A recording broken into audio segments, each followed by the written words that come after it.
All right, so welcome to our fourth session, our last Zoom session for the Mind Body Leader certification. And our agenda for today, we're going to cover Chapter 10, the Performance Standards, Roles and Responsibilities, Chapter 11, Safety Considerations, and then we'll do a thorough exam review. All right, welcome Bridget, welcome Kelsey. Great to see you guys. Hello. Hello. All right. So we're just getting started here. As usual, stop me anytime during everything that we're doing if you have any questions about anything. And tonight we're going to review chapters 10 and 11, and then we'll do an exam review of all chapters to get us ready for Sunday. So we're going to start with chapter 10, our performance standards, roles, and responsibilities.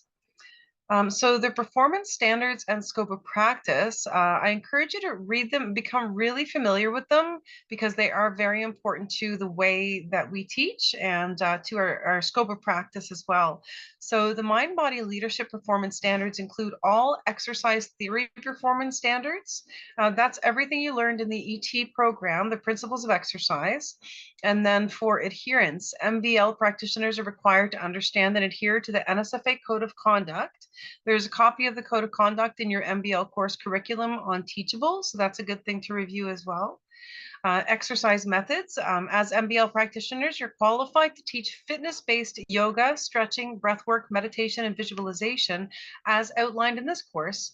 And of course, any other exercise or movement methods that you have additional training or certification for, including other NSFA recognized certifications.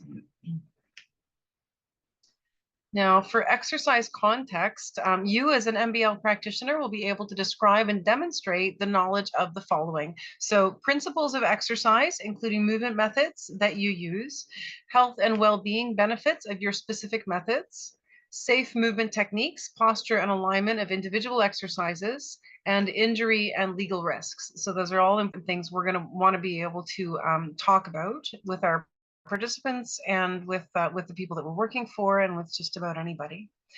Now, for the teaching skills, MBL practitioners can do and teach the following. You can describe proper alignment and execution of yoga style asanas included in this course and others, as long as they adhere to exercise theory performance standards and insurance qualifications.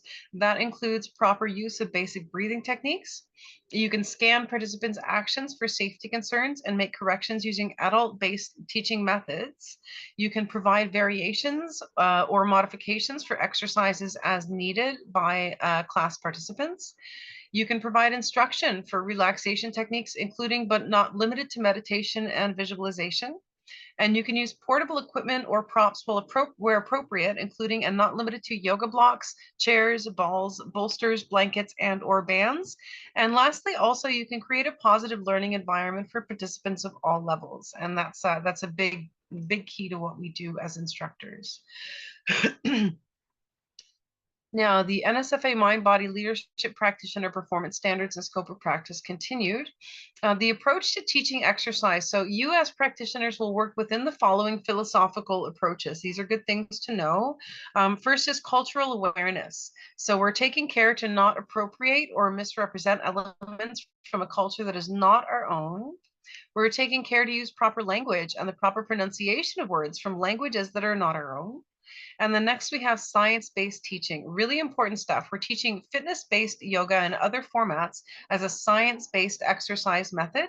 So this means using correct scientific language to explain the metaphorical cultural terms used in yoga and any other methods used. So metaphorical cultural terms for yoga refers to the use of imagery. We talked about Kundalini energy, and that's part of that as well. Use of imagery, symbols, and metaphors to convey deeper meanings and enhance the practice. Being able to explain the science behind how fitness, yoga, stretching, meditation, breathing exercises, and visualization are all tools for improving how we feel physically and mentally, and avoiding any of the unscientific methods made by some movement methods, okay?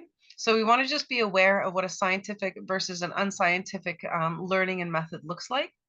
An MBL practitioner should be able to explain the difference between the two of those things. Now, the representation of exercise methods as a mind-body leader, you do not represent mind-body leader training as traditional yoga. So we're not calling it yoga, we're not calling it Pilates, etc. But rather it's a fitness exercise content based on, influenced by, or inspired by the movement methods that they incorporate. So just be aware of that as well. The terminology is very important there. Now on to our programming methods. Mind Body Leader practitioners can do the following. You can create lesson plans for fitness purposes in accordance with current exercise science. You can select appropriate music for the class. You can adhere to Canadian legal requirements for the use of music or other copyrighted or licensed content in classes. So what we talked about in our last class with Resound and SOCAN and the third one that's a collaboration of the two of them that I can't remember the name of, Ensign, I think it is. So you would be using those to certify yourself to use this music. Otherwise, you can use copyright-free music, which can be found in a lot of places as well.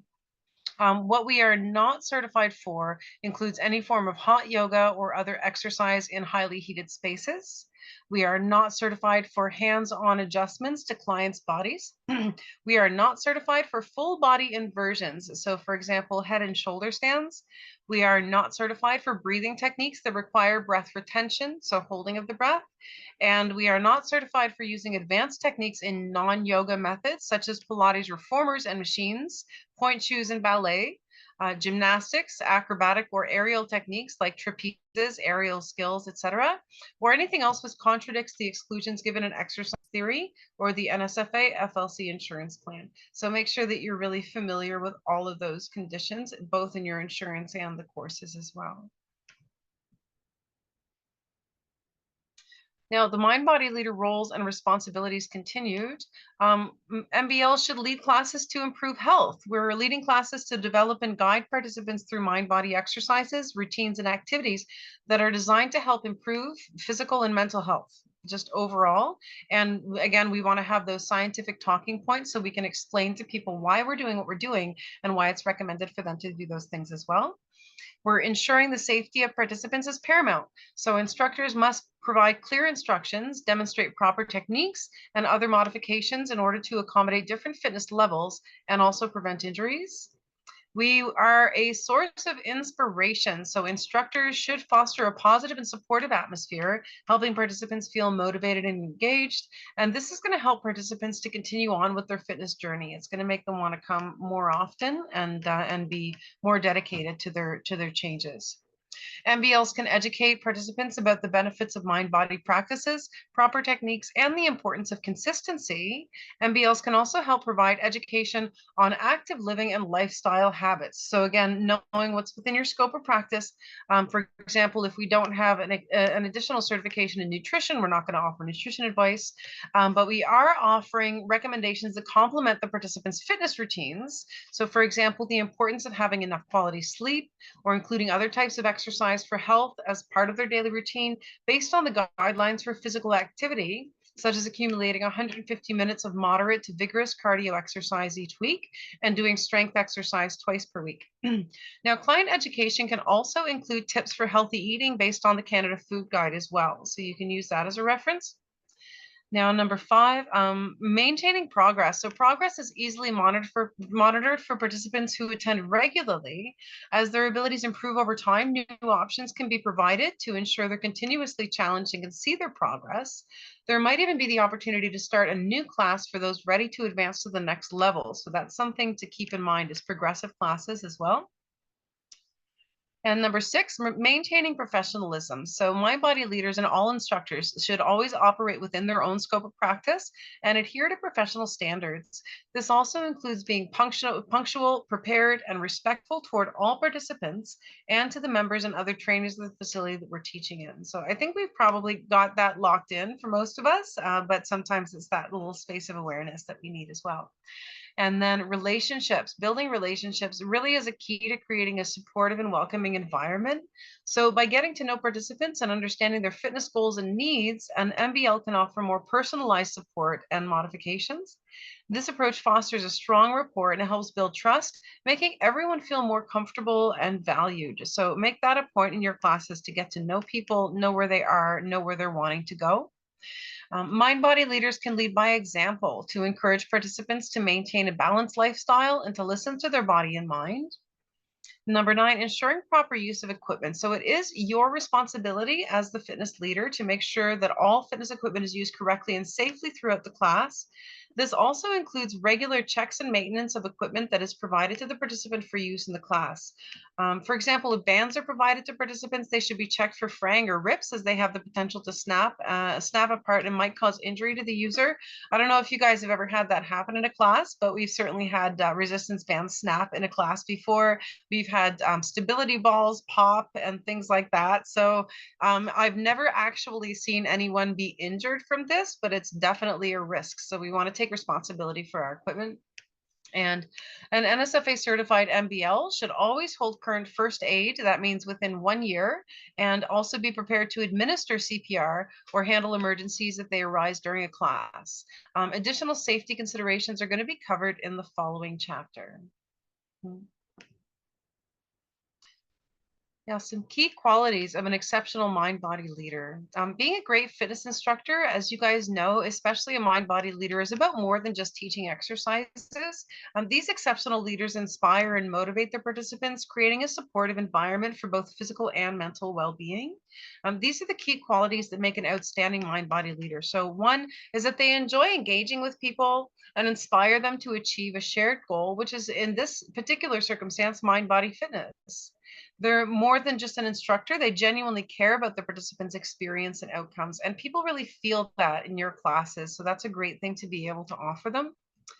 They also recognize you as a mind-body leader that the workout is for the participants, not for themselves. If the class feels it's too easy, they should resist the urge to increase the intensity, and instead they do their more challenging workout at another time. They're also outgoing, confident, and supportive of their participants. So even when they're having an off day, they give their best effort. So like we say, we leave it at the door. We leave personal issues behind and focus on delivering the best class possible, and always greet clients with a smile and a positive attitude. That's really important because you get to set the energy of the room. You get to decide what that demeanor is going to be. And if people come in expecting a party versus if they come in expecting to to feel down, then it's going to make a big difference. They're also well prepared and understand that creating a great class requires time, dedication, and effort. The exceptional mind-body leaders plan their lessons thoroughly and know what to expect before they arrive.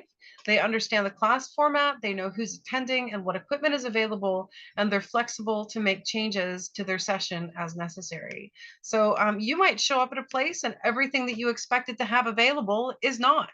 So it's good to be able to turn on a dime and work with the space and the equipment that you do have available, even though you might have a set lesson plan in place. Also praising effort and acknowledging individual limitations. So an exceptional instructor is going to empower participants by offering modifications they can manage.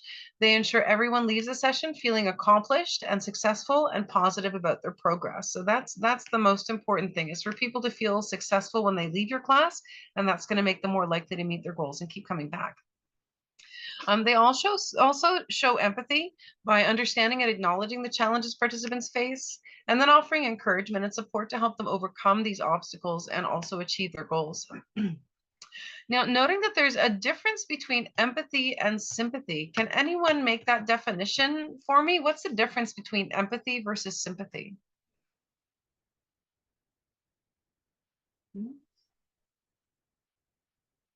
So sympathy would be, oh, Bridget, did you want to mention something? I was going to say, I think sympathy is when, I know the difference is just hard to explain.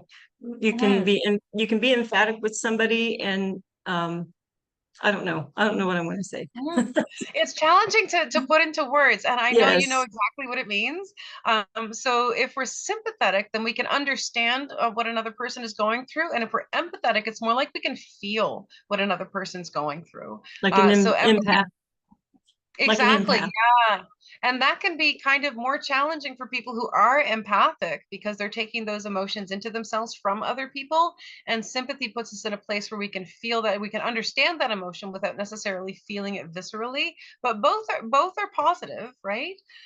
So it's understanding that sometimes sympathy can lead to pity, and people don't necessarily want pity, but they do want understanding. So it's just knowing where we are within that.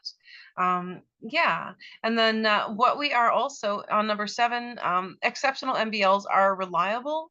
If you're scheduled to teach a class, please arrive at least 10 to 15 minutes early. That makes you available to greet participants and also make sure everything is set up for the class. I can't say how many times I've arrived 10 minutes early for a class and we still start late because there were so many technical difficulties or whatever else happens. So I would say 10 minutes is the bare minimum. 15 minutes is what's recommended. Also, do your best not to cancel at the last minute unless absolutely necessary. It's understanding that reliability is key to maintaining the client base and the teaching position as well. So making an effort not to do that unless it's in an absolute emergency. And also in the background, even if you never experience that kind of emergency, knowing who your number one backup is really important. If you're working for a club and there are many different instructors, who's that person that you can reach out to who 90% of the time will be able to cover that class for you? That can be a really beneficial thing. Making sure that you are punctual. So ensuring classes start and end on time, recognizing that participants plan their day around these schedules, so respect their time. We do not want to be starting late. We do not want to be finishing too early. Many classes that are 60 minutes, I'll finish at 55 minutes because then it'll give people the chance to get their equipment put away. But any more than 5 minutes is a bit of a stretch for most people, and we certainly don't want to be starting late. A good strategy is to begin with a good long warm up, and then people who are arriving a little bit later can just jump in any time and still be safe with the exercises that you're doing. So we also show loyalty to the facility that we're working for as well as colleagues. So a lot of you guys will probably end up teaching at different facilities. You may teach other disciplines, and that might involve wearing multiple hats professionally. So when teaching, we're going to avoid promoting classes at other gyms or speaking negatively about other facilities or colleagues or anything like that. So positive talk and no self-promotion unless it's explicitly okayed by the supervisors who are overseeing you. Also being committed to personal excellence in both our own fitness journey and in serving clients. We continuously strive to be the best instructor we can be. So that means things like you're doing right here with this upskill, with this education and things like that. And also researching what are some new moves maybe that you can add in or new music that maybe you want to put on your playlist. And then our last one here, accepting that mistakes are a natural part of the learning process and that exceptional doesn't mean perfect. If we make a mistake, like forgetting a move, we refer back to the lesson plan and carry on, or we go back to the march until we remember what we're supposed to be doing. That's completely acceptable as well. The teaching process is going to become easier with practice. And most instructors are going to find that maintaining a good sense of humor can be invaluable along the way as well. I will say I've had some participants in these classes who will tell you when they make a mistake. And that's one thing I always advise against. Don't tell anyone when you've made a mistake, and they probably won't even notice in your class. If you mess up your count or something like that, just continue on, and people will probably almost never notice that anything has gone awry. So when I'm teaching classes, sometimes, like if it's like a core type or bar type class where you have to count, I am really bad about, counting correctly. And so I usually just use that humor piece and say, oh, geez, I've lost count again. Okay, let's start from the beginning. Yeah, right. And then people usually yell out 8. Yes, exactly. Yes, I tell them that too. I'm terrible at counting. I think that's standard for personal trainers sometimes and instructors a little bit. And I refer to Billy Blanks with what did he do? The boxing program, if you remember. And I can't bring the name of it to mind right now, but he was one of the top in video. Taibo, thank you, Jessica. Yes, Billy Blanks was all about the Taibo. And I love Billy Blanks, but I would be watching those and I'm like, this is not 8, this is 16 repetitions. And really, like, nobody cares, honestly. But no, that's great. Yeah, I love that. They don't expect too much of you. And sometimes if I'm not sure, I'll just tell them you're going to count your repetitions and I'll check in when you're done. So that's fine. Now, in the context of a mind-body fitness instructor, soft skills refer to the interpersonal and communication abilities that enhance the teaching experience and foster a positive environment. So as a mind-body fitness instructor, important soft skills for teaching include the list here seen on the slide. So communication, clearly explaining exercises and techniques, and actively listening to participants' needs and feedback. So instructors should always ask for feedback to make sure that they're teaching to the needs of their participants. We need to know this for the exam. So that's one of our adult learning principles as well, is asking for feedback. That's a very important one. Also, empathy. So understanding and acknowledging participants' challenges and providing support and encouragement. And then motivation, inspiring and encouraging participants to stay committed and push through difficulties to a degree. So you're going to tell people that they're working within their own range of ability, but still pushing themselves a little bit, never to the point of pain, never to the point of extreme discomfort, but maybe they're doing a little bit more than they thought that they could do today. Then adaptability. So that means adjusting sessions to accommodate different fitness levels and responding to unexpected situations. As an instructor, you have a lot of patience. You're allowing participants to progress at their own pace and providing gentle guidance. Has anyone ever taught a class where you have someone in the class that is doing nothing that you're telling them to do? Yeah, I see a nod from, yeah, a few of you guys. Yeah. So, and sometimes, often actually, that person might come up to you at the end of the class and tell you what a great time they had. And you're thinking, where were you in this class? Like, I don't understand. So, I think that's a good way to bring in that positivity is just let people do what they're going to do. You just do your best and then offer them that uplifting and supportive environment as long as they're having a good time and not hurting themselves. And then relationship building. That means developing trust and rapport with participants to make them feel valued and comfortable. And lastly, professionalism. So being punctual, prepared, and respectful, and maintaining a high standard of conduct. Now, a question for you guys. Why would you want to build rapport with your participants? So they keep coming back. Keep coming back? Yeah, exactly. Yeah. Jessica, what did you say And if they like you, they'll bring other people. Exactly. I said the same thing, but in a more clinical, soulless, corporate words. I said client retention.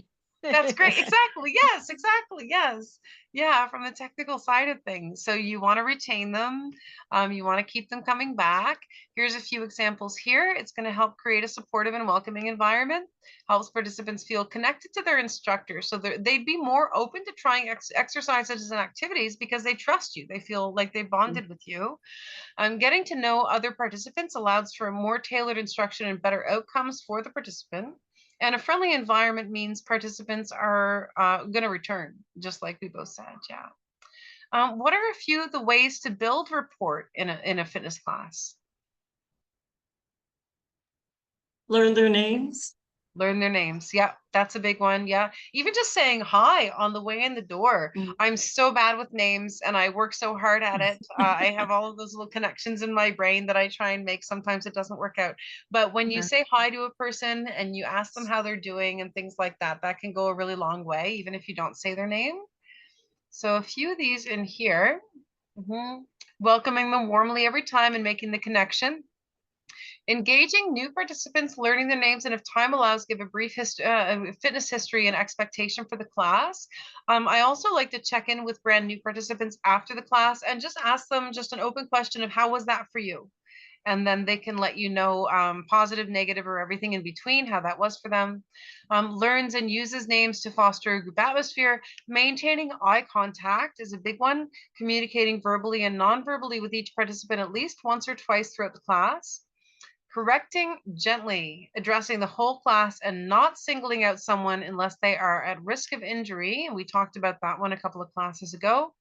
And respecting everyone's differences. So not everyone is going to like your class necessarily. Make recommendations for other classes or refer to other instructors if needed. And then make it fun as much as possible. Have a sense of humor. That goes such a long way. As you guys know, having a sense of humor about things. And then also make sure to thank participants for attending and express how much you enjoyed teaching them and spending that time with them and learning with them and growing with them. Inform them about upcoming classes. And if you can, use their names to keep communication personal. Make sure you're asking for feedback. Try not to take it personally if it isn't positive. Instead, handle it objectively and consider each suggestion as an opportunity for improvement. An example of a positive response to the feedback might be, "Thank you. I will think about that and see if I can apply it." Has anyone ever gotten kind of negative feedback from a class you've taught before?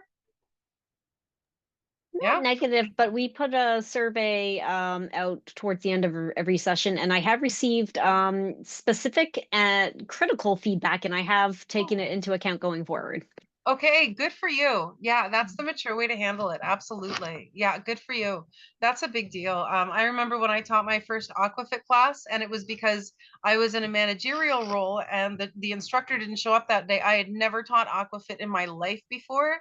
And after the class, this gentleman came up to me and told me it was just about the worst class he'd ever done in his life.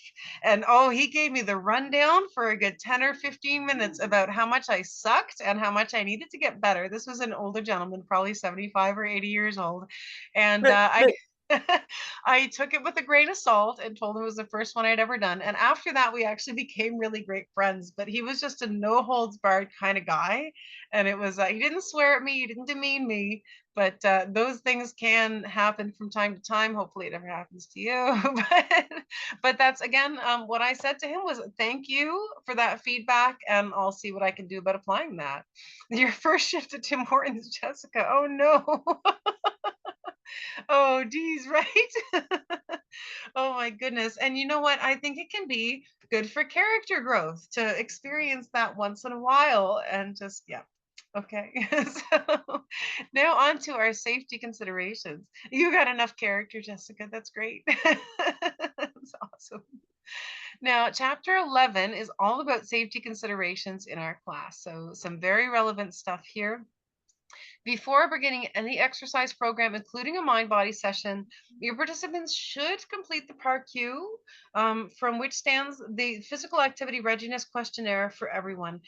This is a lot more relevant if you're working one-on-one with clients. So if you're working with a facility that has a good liability shield, has great insurance, you have your own insurance, things like that, and you've got 30 brand new people in your class, it's okay if you don't take the time to fill out a PAR-Q with every single one of them. But if you are working one-on-one in a personal training situation, always do the PAR-Q. And that's going to help us understand if they are physically cleared for exercise by a healthcare practitioner. And if they're not, or if they have underlying challenges that might be a serious concern, then we're going to know about it and we can refer them before we start working with them. Okay. So there's a few reasons for using this form. One is identifying health risks that could be aggravated by physical activity. And then also the PAR-Q ensures that participants can safely engage in exercise by helping to determine whether a client needs to consult a healthcare professional before starting or intensifying their fitness routine. It also means that information gathered allows us as instructors to modify exercises to meet the specific needs or limitations of each participant. And also having the participants complete the PAR-Q provides a record that the instructor took necessary precautions to assess the participant's readiness for physical activity. So that's an important one, that you have taken the steps to the best of your ability to ensure the person is ready for physical activity. So for legal protection and for insurance purposes, this is really important, especially for independent contractors. If there was ever an issue, for example, a heart event, and you didn't have a PAR-Q on file that says they didn't have any heart concerns before they began exercising, you might not be covered and could be personally liable. So this, when it comes to group fitness, great question, Bridget. It depends. So if you're working for an organization that has a liability coverage, so for a rec center, for example, you're there as an employee, you're fully covered by their insurance, you don't have to do a PAR-Q, that's to their disclosure. But if you're running a class independently, like in a church basement, I would highly recommend having a PAR-Q for each and every one of those people, if possible. Okay. And again, you might just have a little waiver that says they're cleared for exercise. But again, especially when doing something like this for like the mind body leader or the older adult specialist certification or the adapting for diversity and exercise, those might be specialized populations. So we'd want to take specific measures. So if you're doing something like that, let's say you have a run of 8 or 16 classes that you're going to do. Maybe in the first one, you take an extra 10 or 15 minutes before or after and have everyone do a copy of the PAR-Q. The PAR-Q is not very long, okay? We're gonna go over it in just a minute. So people should be able to just go through that checklist real quick. You can keep it for your records, you can review it, because somebody might be having symptoms of a cardiac challenge and not even know that they should see a doctor, right? So if we're able to go over those things, it gives them the personal attention, and it also helps to cover us for the liability side of things. So that being said, that was kind of the long answer. Make sure that the organization you're working for has insurance coverage if you choose to not use the PAR-Q. That's basically the thing. So make sure that you're covered one way or another. And if you're working as an independent contractor, always have them fill out the PAR-Q. Now, having the participant fill in the form also shows that you as the instructor are committed to their safety and well-being. So a lot of people would really appreciate this, even if they answer no to everything on the PAR-Q and they don't need any kind of follow-up, they're probably still going to appreciate that you took the time to do that with them and make absolutely sure. Now, it should be completed as for the timing when a participant is brand new to the class, if they haven't already filled one out for the facility, and also if they have a change in health status, or if they may be recovering from surgery or an injury, etc.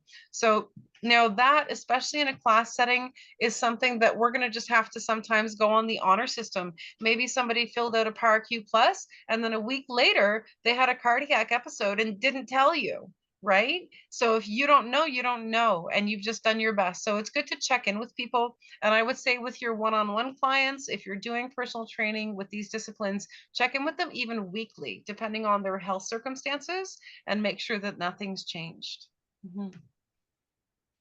So here is our PAR-Q Plus page 1. This is a self-reporting tool with 7 questions related to health and medical history. There is always, all the time, there is a great copy online. It gets updated every year, usually in February or March of the year. So I believe the 2025 PAR-Q is available online now. It is a fillable PDF. So the one that you get online, it's free, it's fillable online. You can also print it for free and hand it to your clients.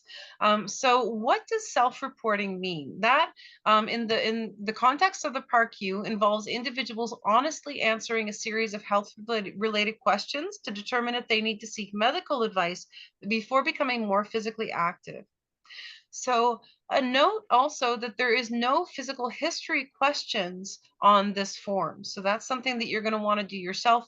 Ask people, especially in one-on-one training, what have you been doing? What do you currently do? What would you like to do in the future? If they answer no to every question on the PAR-Q, they can sign and date it. It should be witnessed and they're ready for exercise if it's no to every question. Make sure that you keep a copy on file for the duration of your training with your clients and for some time afterward. If you're operating as your own business, I believe that the guideline is 5 years that you need to be keeping these forms on file, okay? Now, if they answer yes to any of the 7 questions on the questionnaire, they need to complete the rest of the form. So now let's take a look at pages 2 and 3. Answering yes to any of the questions on page 1 means they need to complete the additional questions on page 2 and 3. And these are mostly involved in cardiac challenges, blood pressure issues, and things like that. If people are feeling dizzy with exercise, if they've lost consciousness within a certain time frame, and things like that. And now if no is answered to each of the questions on page 2 and 3, the participant can then sign and date the form on page 4 and the instructor can witness it. The participant is assumed to be ready for physical activity at that time. But if yes is answered to any of the follow-up questions, the participant must have clearance from a healthcare practitioner before assuming physical activity. This means they cannot join the class until clearance is provided, and they will need to have an e-Paramedics physician clearance form. So in these circumstances, if someone comes to you and says, I just had a heart attack a week ago, but I just want to try this class, I would say have them fill out the PARQ form. And it's not just to cover you, it's to cover them too. It's to say, you might feel okay right now, but you're going to want your GP to check in with you before you try anything new for exercise, okay? And that's it's to keep us all safe. Now, page 1 of the e-Paramed-X, the e-Paramed-X is for the physician to be filled out with your participant. So the first page is filled out by the participant, and page 2, the example will be on the following page, is completed by the healthcare provider. So we don't touch the e-Paramed-X except to maybe help the participant fill out their own information. And then from there, they're going to go to their healthcare practitioner with that form. And here's the example of page 2. So make sure to note any conditions that the healthcare provider has indicated. So for example, if certain exercises are contraindicated, that's really important. Or if there are restrictions on activities, movements, or how much weight can be lifted. This clearance is considered valid for a period of 6 months, provided there are no other changes. So that means that it's invalid if the medical condition changes or worsens during that 6-month time period. And as health status can change, it's recommended that instructors have participants who attend classes regularly. We update their PARQ form at least on a yearly basis. There's also links to these forms in your text, and they can also be found very easily just by Googling the names of them online. Now, moving on, what are some of the most common injuries seen in a fitness flexibility class? Can anyone tell me? Yes, exactly. I see Bridget. Yes, the wrist, absolutely. That's shown in our image there. So some of them, anything else? I know the one I do. I'm sorry, go ahead. Hamstrings? Yeah. What's that, Bridget? Shoulders. Shoulders, absolutely. Shoulders are the least stable joint in our entire body. So even for the size of them, and it's because they have so much mobility, you can't have that much mobility with the same amount of stability. So absolutely, shoulders are a big one. So we've got wrist strains. Lower back pain is another big one. We have a tendency to hyperextend the lumbar spine more than it wants to be extended. Shoulder injuries, hamstring injuries, and these are often a result of improper alignment, overstretching, or placing too much weight on certain joints. The one I like to bring to mind is downward dog. So if you've got hands on the floor, feet on the floor, bum is up in the air, there is weight evenly distributed across the hands and feet. But if your shoulders are up here, they're a lot less stable than if they're down here. Right? So when you're instructing that movement or movements like that, make sure your participants are placing the shoulders properly to bring the muscular flexion into the larger muscles, the more stable muscles. Great. Now, a few things that can contribute to injuries and should be avoided: overuse and repetitive exercise. So performing the same poses repeatedly without adequate rest in between can lead to overuse injuries. This is especially common in poses that put stress on specific joints or muscles, like the wrists in downward dog. That's a big one for people as well. And does anyone have an alternative if someone can't put their hands flat on the floor for downward dog? Fists, absolutely, that can work. Yeah. We talked about the use of a block, but with the consideration that the block could slide, okay? Weights, so dumbbells. So you could use a 20-pound dumbbell. Those are usually tall enough for your knuckles to not touch the floor and you can grip them, okay? But again, making sure that those things don't slip, or placing the hands on a wall instead of on the floor, right? That can be an option as well. And so to avoid these things, make sure that you're varying the practice and including rest days to allow the body to recover. Also, too much too soon. So jumping into advanced poses or increasing the intensity of the practice too quickly can strain muscles and joints. So make sure the beginners are starting with basic poses and gradually progressing to more challenging ones. And we can have a class of beginners, intermediate, and advanced participants and start out with the beginner option and then offer the increased intensity for those who want to intensify a little further than that. As instructors, we should emphasize to participants that listening to their body and respecting its limits is crucial to preventing injuries. So we're making sure that we're really having our participants tune into their bodies. Now, attempting certain yoga poses. So with our unnatural joint movements, if those movements are done incorrectly, they can place joints in unnatural positions, leading to strain or injury. A few examples are overstretching. That occurs when participants they push their bodies beyond their flexibility limits, and that's why we're moving slowly with deep breathing in these poses. So somebody might come into a pose, they might think, well, I can go just as deep as I went yesterday, and they try, and something pops out of place, or something just goes weak and they fall, or something like that, because they make that assumption that they're still where they were. So easing into the poses, holding back a little bit on the first breath is always a good idea as well. Okay, and for that reason too, we want to be avoiding muscle strains and ligament injuries by moving slowly with deep breathing and focus on how the body feels. Just as an example, deep hip openers or extreme back bends can stress the hips and spine. So to avoid overstretching, it is important to counsel participants to listen to their body and respect its boundaries. You can have them use props like blocks and straps to support stretches and gradually increase their flexibility over time. Another one is over rotation. So that can happen when twisting poses are taken too far, putting excessive strain on the spine and surrounding muscles. So to prevent this, we're going to have participants focus on maintaining proper alignment and avoid forcing the twist. There's a number of twisting poses where our arms, the strength of our arms is used to deepen the stretch. You'll see that this is a good example here where in the bottom image, we're using a strap to deepen the extension through the hamstrings. Maybe somebody's upper body is really strong and their lower body is weak and inflexible. And in that pose, you see where the check mark is, if they pull really hard on that strap, they could overextend their hamstrings and possibly tear something. So do this instead, absolutely, instead of the rounding of the spine, but with deep breathing and moving very slowly so that they can tune into their body and be safe. So make sure also that when you're doing twisting poses, cue your participants to engage the core, always engage the core, suck the belly button inward, and that's going to help to protect the lumbar spine. So when we suck the belly button in, lumbar spine stabilizes, and then we're twisting from the middle and upper back, okay? Not the shoulders and not the hips. And I'll cue participants in class to be thinking about bringing that twist from the belly button to the crown of the head. So it's not in our lumbar spine, lower back doesn't really move at all. Now, poor alignment can also lead to injury. It can cause joint and muscle strain.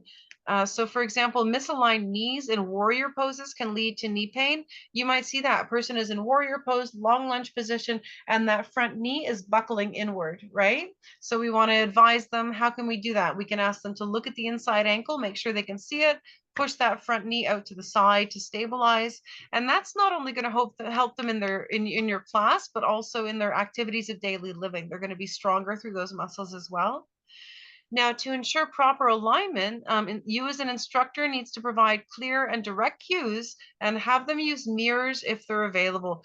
How often do you have people in your class say that they don't want to look at themselves in the mirror? Does that happen like every single class? Fairly often, yeah. People are kind of scared of the reflection, but get them used to it, get them to appreciate looking at it and to understand that nobody else is looking at the reflection, but that appreciation of maybe how strong they look, how well aligned they look, and when they connect with that, they're also going to be able to much better monitor their own alignment because they'll be able to see it instead of just trying to feel it. As an instructor, we should also be providing clear guidance and corrections to help participants maintain safe alignment. So as an example, a helpful cue for warrior pose to prevent the knees going over the toes is to instruct participants to align their front knee directly above the ankle. You can tell them to make sure your front knee is stacked over the ankle, or to make sure that when you look down at that foot, you can see the inside of that ankle, okay? And now locking or hyperextending joints, such as the elbows or knees, that can lead to damage and decreased stability. Locking out the knees is such a common issue, knees and elbows with a lot of people. So let people know, and let them know also what you mean by unlock the knees or soften the elbows, because you might say that, but if someone's never heard that before, they might not know what that means. So let them know that means just a very slight bend, okay? And you can demonstrate that for them physically as well. That helps to maintain muscle engagement and protect the joints, because a locked out joint is a joint that's in danger because there's no muscles working to keep it in place. It can just rest there, and all of the weight is on the joint itself instead of the muscle and connective tissue. And we as instructors need to emphasize the importance of softening joints to avoid hyperextension and injury. Now, muscle imbalances, those occur when some muscles are stronger or more flexible than others, leading to uneven strain on the body. This can happen if certain poses are overemphasized while others are neglected. A balanced fitness yoga practice that strengthens and stretches all major muscle groups can help to prevent these imbalances. So notice that. Notice from your fitness theory where you're training agonist and antagonist together, complementary muscle groups and things like that. And you can use that as your rest. Maybe you do a push pose and then a pull pose, so that those push muscles have a chance to relax while you're doing a pull, right? Now, looking at bad technique, incorrect form or technique in yoga poses can lead to injuries. So for instance, rounding the back in forward folds or not engaging the core in plank poses can cause back and shoulder issues. In balance poses, it is crucial for participants to fully engage their hands and feet to maintain stability and prevent falls. Not spreading the fingers and toes or failing to press evenly through the hands and feet can also lead to instability. Now, to avoid this, your participants should ensure they distribute their weight evenly and actively and engage their hands and feet as well as their core. So you as an instructor should cue participants to spread their fingers and toes, press their feet firmly into the mat, and engage the core inward. Another example here is, again, the downward dog, where fingers are spread to help to more evenly distribute the weight if the palms are flat down on the floor. Another thing that can contribute to injuries is poor instructions. So inadequate or unclear instructions from an instructor can lead to improper execution of poses. This is especially risky for beginners who rely heavily on guidance, especially that verbal guidance. And a mind-body leader should provide clear, detailed instructions, which can help ensure a safe practice. So make sure that your verbal and visual cues are on point. And then lastly, being competitive. I bet you guys have seen this in your classes before, where people are either competing with each other or some image that they have in their head of how things should look.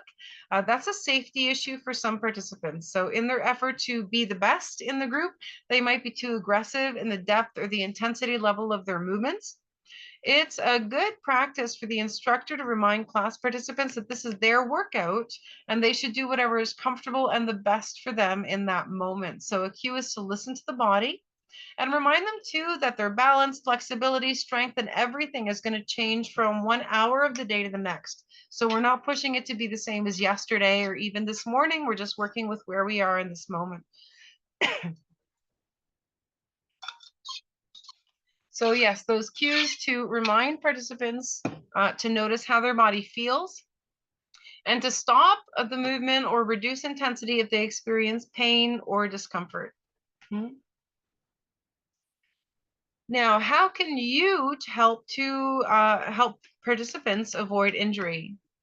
Big one is warming up properly. So we know that that's a big aspect of our fitness classes. We always start the session, even if it's a flexibility session only, with a gentle warm up to prepare muscles and joints for more intense poses. We focus on alignment. So proper alignment is really crucial. We want to demonstrate as well as cue proper form very frequently and have participants check their form in a mirror if it's available. We can use props like blocks, straps, and bolsters to help participants achieve poses safely without overstretching. We can encourage the listen to your body cue. Participants are going to be more able to avoid straining, and that can also let them know that if a pose feels painful, to ease out and try a modification. We're going to encourage them to engage the core muscles. That can help to protect the lower back and maintain balance. A good cue is to pull your belly button in toward the spine. This engages the transverse abdominis, the deepest core muscles. Also modifying poses. So make sure to offer modifications for each pose to accommodate individual flexibility and strength levels. Staying hydrated is an important one as well. So if you're thirsty, you're already dehydrated. So that should be the goal, is to never feel thirsty. Cue the class regularly to stay hydrated throughout the session, especially if it's a little more intense. You might just want to let them know halfway through the class or halfway through the session, you should be halfway through your water, or also demonstrate, take a drink and tell them to take a drink at the same time. Then resting when needed, reminding your participants that this is their session and they should go at their own pace and take breaks if they're feeling fatigued or strained. Now, as discussed in the previous chapter, ensuring safety in the class environment and with this equipment used is a key responsibility for you as a fitness instructor and for any fitness instructor. These are important points to remember. You can use them as a checklist for safety. So this could be printed and used in your class. So in the facility and session space, we're going to ensure there's enough space for participants to move freely without bumping into each other or any obstacles. What I do when I'm teaching a class is have participants reach their arms out to the sides and do a full circle. And they should not be able to touch another person if they make that full circle. We say it's a non-contact class. They might be a little close if the room is small, but that's the general goal. Then cleanliness. So maintaining a clean and hygienic environment. Floors should be free of debris and spills to prevent slips and falls. If you are getting up and down in your mind body leader class, people will notice the dust bunnies. They will notice the little hairs on the floor because they're going to be right down there. So I would highly recommend getting into the room and taking a close look at the floor in the space you're teaching before you're getting people up and down. Make sure the space is well lit and properly ventilated to create a comfortable and safe atmosphere. Make sure emergency exits are clearly marked and accessible. Keep those pathways to those exits unobstructed. And you might also want to let people know at the beginning of your class where those emergency exits are. Try to maintain a comfortable temperature in the room to prevent overheating or excessive cold, which can affect performance and safety. In some facilities, this might not be an option. So sometimes you'll teach in a place where the room is that temperature and they are not changing that temperature regardless of what's being taught in there. So if you're in a space that is normally used for, say, boot camp classes and it's overly cold for a mind body leader class, it would be good to encourage your participants to dress in layers or maybe bring a blanket, or you could ask the facility if they have a space heater or something along those lines available. So there's a few ways around that, but that's one that might not always be within our control.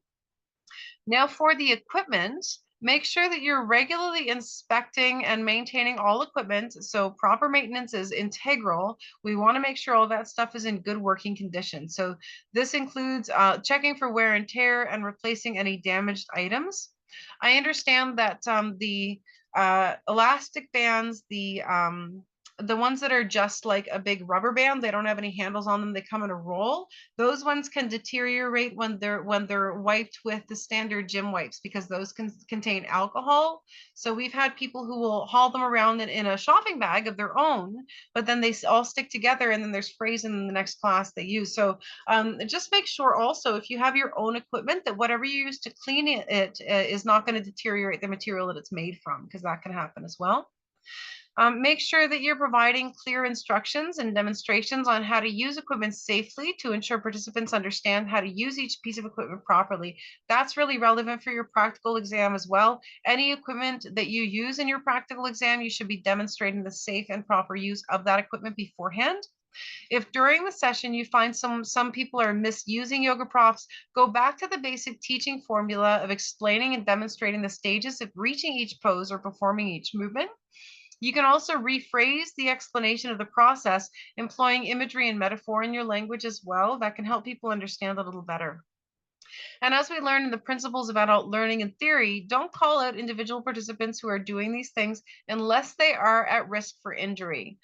So that's kind of a big one. We don't want to single people out, but sometimes you've got a class of 30 and out of the corner of your eye, you see someone, you're thinking, oh my goodness, you're really going to hurt yourself. So you might want to run up to that person and just very quietly have a conversation about how things could change. But instead of that, in general, we make whole group connections. So noting to people that we clean and sanitize equipment before and after each class to prevent the spread of germs. and storing equipment safely when it's not in use to prevent accidents. So ensure that items like weights, bands, and mats are stored in designated areas. That's especially relevant if you have another class coming in immediately after you. Sometimes there's only about 5, maybe 10 at most minutes for a switchover, and maybe you've taught a weight class and the next class is a dance class, and you got 30 people piling in while your people are trying to put away weights. That's dangerous. So that would be a time to maybe even use your instructor voice and say, sorry guys, I'm going to have to ask you to wait by the door until everything is put away, and that way nobody's going to get weights dropped on their feet. So just be aware of that, be prepared for that. Make sure all the necessary equipment is easily accessible to participants and that it's suitable for their fitness levels. So if we're doing a weight training class and most people are using 10-pound weights for bicep curls, we probably also want to have 1 and 2 pound weights ready for bicep curls, and also advising people on how they can do these movements without using any weights at all. Know where your first aid kit and ADE are located in the facility, and make sure you understand the facility protocol in case of emergency. Most facilities will have AEDs. They're not always clearly marked as to where they are. So make sure that you speak with someone and find out where those are located. It's standard that all NSFA certified Mon body leaders should maintain current first aid and CPR. And like we mentioned, that is within 1 year. So even if your CPR recertification says that it's good for 4 years, we're going to do it every single year to stay current. Now, some self-care for us. There are a lot of reasons, personal as well as work-related, why some fitness instructors struggle to prioritize care for themselves. As a fitness leader, especially as a mind-body fitness leader, it's really essential to prioritize self-care to maintain your well-being and effectiveness. So just as you counsel your participants, it's important to take your own advice. One of the things you can do is give yourself permission to extend care and empathy inward. So that same care and empathy you offer to other people, internalize it as well. Meet yourself where you are in that moment. So again, our best is going to change one day to the next. We're meeting ourselves where we are in this moment without judgment. Learn to prioritize and try not to sweat the small stuff. And then also celebrate and savor. You might get one little comment from a participant that you can just ride on for weeks at a time, because it just made you feel so great to hear that thing from them. So latch on to those things, have those conversations with people, and know that you're also bringing really great things to your community and others. Now, under the self-care checklist, develop a consistent sleep routine to ensure you get enough rest each night to recharge your body and mind. A regular sleep schedule can improve your energy levels and overall health. Regular exercise is crucial, not just for your physical health, but also for mental well-being. So incorporate different types of physical activities that you enjoy, helping to keep yourself motivated. If you find that you're teaching so much that you don't have time for your own workouts, I'd suggest maybe it's time to think about scaling back on instruction a little bit so that you can find things for just yourself. If that's an option for you, at least once a week, do a workout only for you, where you don't have to teach other people and don't have to pay attention to anybody but yourself. That can go a long way. Also, make sure you're fueling your body with nutritious food. So about a diet balance rich in fruits and vegetables, lean proteins, and whole grains can enhance your energy and performance. Consider pre and post workout snacks as well. If you're really on the go quite a bit and maybe don't have a lot of opportunity to eat throughout the day, maybe find things that are good for that sort of a routine. Drink plenty of water throughout the day to stay hydrated and maintain optimal body functions. Take time to practice relaxation techniques. So we've learned quite a few already in our classes. You're teaching it, make sure you practice it for yourself as well. It can go a really long way. Incorporate relaxation methods such as meditation, deep breathing, or yoga to manage stress and maintain mental clarity.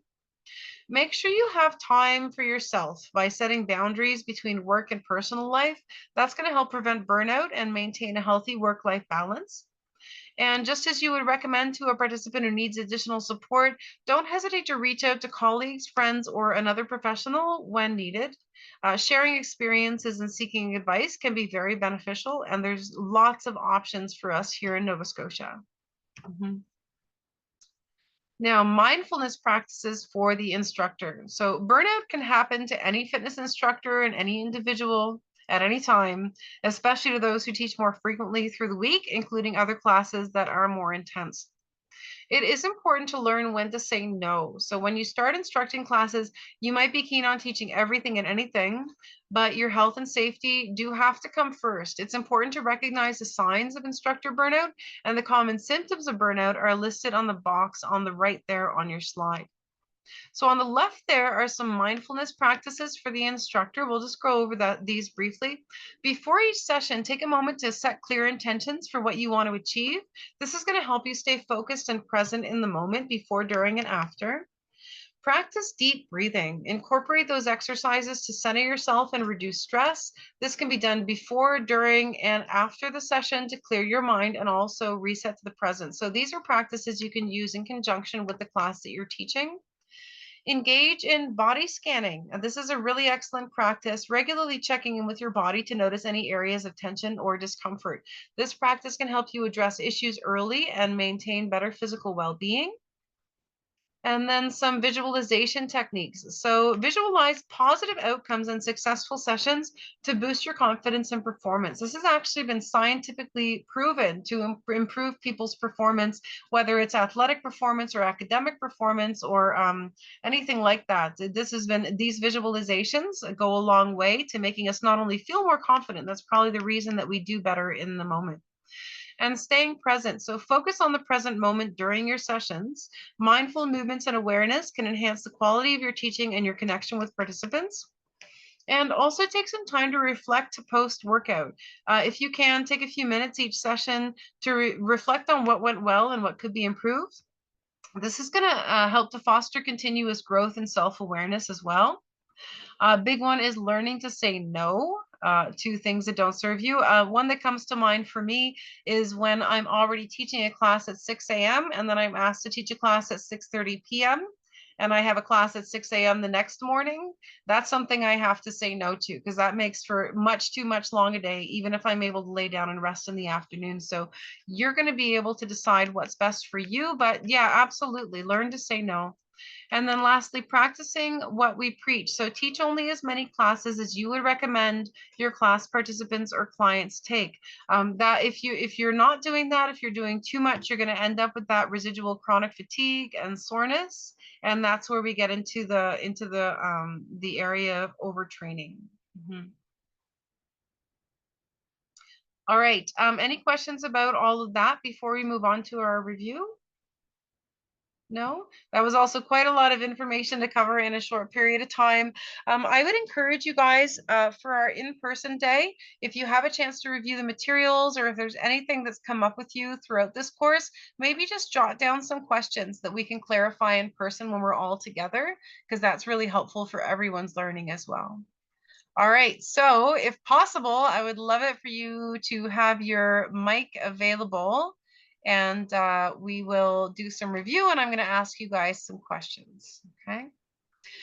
So can anyone tell me what are the two parts of the nervous system? Two main parts of the nervous system? Sympathetic. Is that sympathetic and Brain? Yeah, well, yes. Yeah, you're very, very close. So the central nervous system would be our brain. Yeah. Yeah, exactly. Yeah. So the brain and the spinal cord is the central nervous system. And then the peripheral nervous system is what goes beyond that. So you're absolutely right. It's just the terminology here. So central and peripheral are the two main ones. And then it gets broken down further than that. So our peripheral nervous system is broken down further into what systems?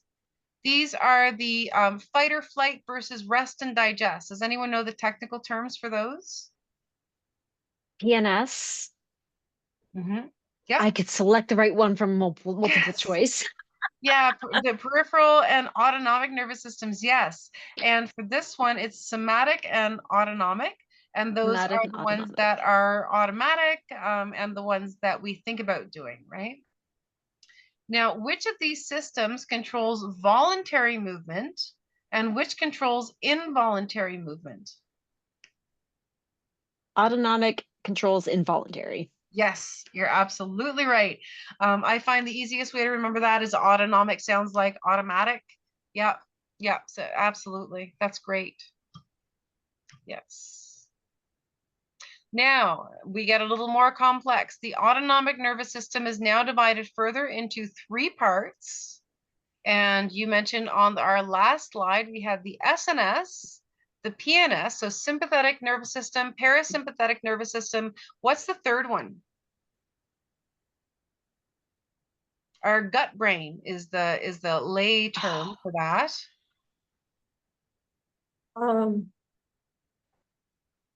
That's a tricky one. That is the enteric nervous system. Yeah. And I think about that as entering the body through the gut. Yeah. So the enteric nervous system, and that pairs with our sympathetic and parasympathetic nervous system. Great. Which of these 3 systems is responsible for our stress response?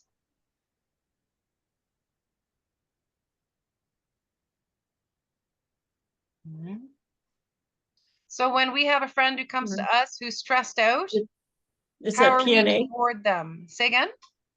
Is that, oh, that's the sympathetic nervous system. Sympathetic. Exactly. Yeah, exactly. So maybe that nervous system is sympathetic toward your immediate reaction. Yeah. Great. Now, which of these is known as the second brain? The enteric nervous system. Enteric nervous system. Thanks, Kelsey. Exactly. Yes, our gut brain. Great. Now, what type of nerve is located in the walls of the internal organs, including the GI tract, heart, and lungs, and senses changes within the internal organs like stress, pressure, and chemical signals?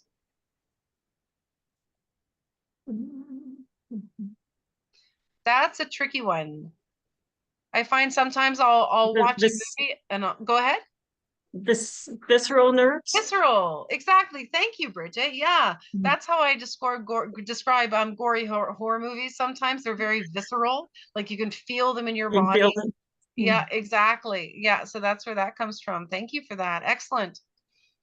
Now, which nerves transmit sensory information from the outside world to the brain for processing?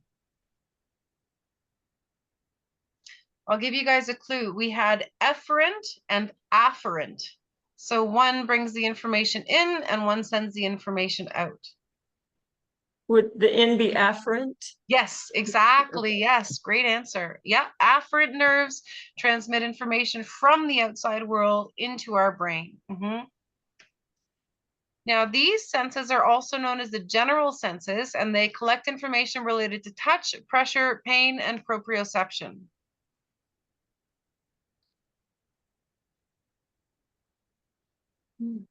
And it's named after one of our nervous systems, like the enteric. Well, that's a tricky one too. They are these somatic senses. So soma is Latin for body, and that's what that refers to, is our somatic senses, our body senses. Great. Now, which nerves carry information and instructions away from the central nervous system to the peripheral nervous system, muscles, and organs? That would be the efferent. Exactly. Yes. Great answer. Thank you, Bridget. Now, what senses have organs devoted to them, like the eyes, ears, nose, and mouth? This is one of those, it seems like it shouldn't be as simple as it is, this answer. There are somatic senses, but what's the other name for them? Does anyone remember? They're special. They're very special senses. Yeah, those are special senses there. So our 5 senses. Now, this system is also known as the rest and digest system. So our sympathetic nervous system sympathizes with our anxiety. We go into fight or flight. What's the other end of that? The parasympathetic. Exactly. Yes. Thank you for that. Fantastic. Parasympathetic nervous system is our rest and digest. Now, can you tell me what percentage of Canadians experience stress daily in their lives? It's a big number. I guessed 95%. not correctly the first time. That's all right. That's I'm what sure I you'll get it remember. on the I think exam. Bridget is right, though.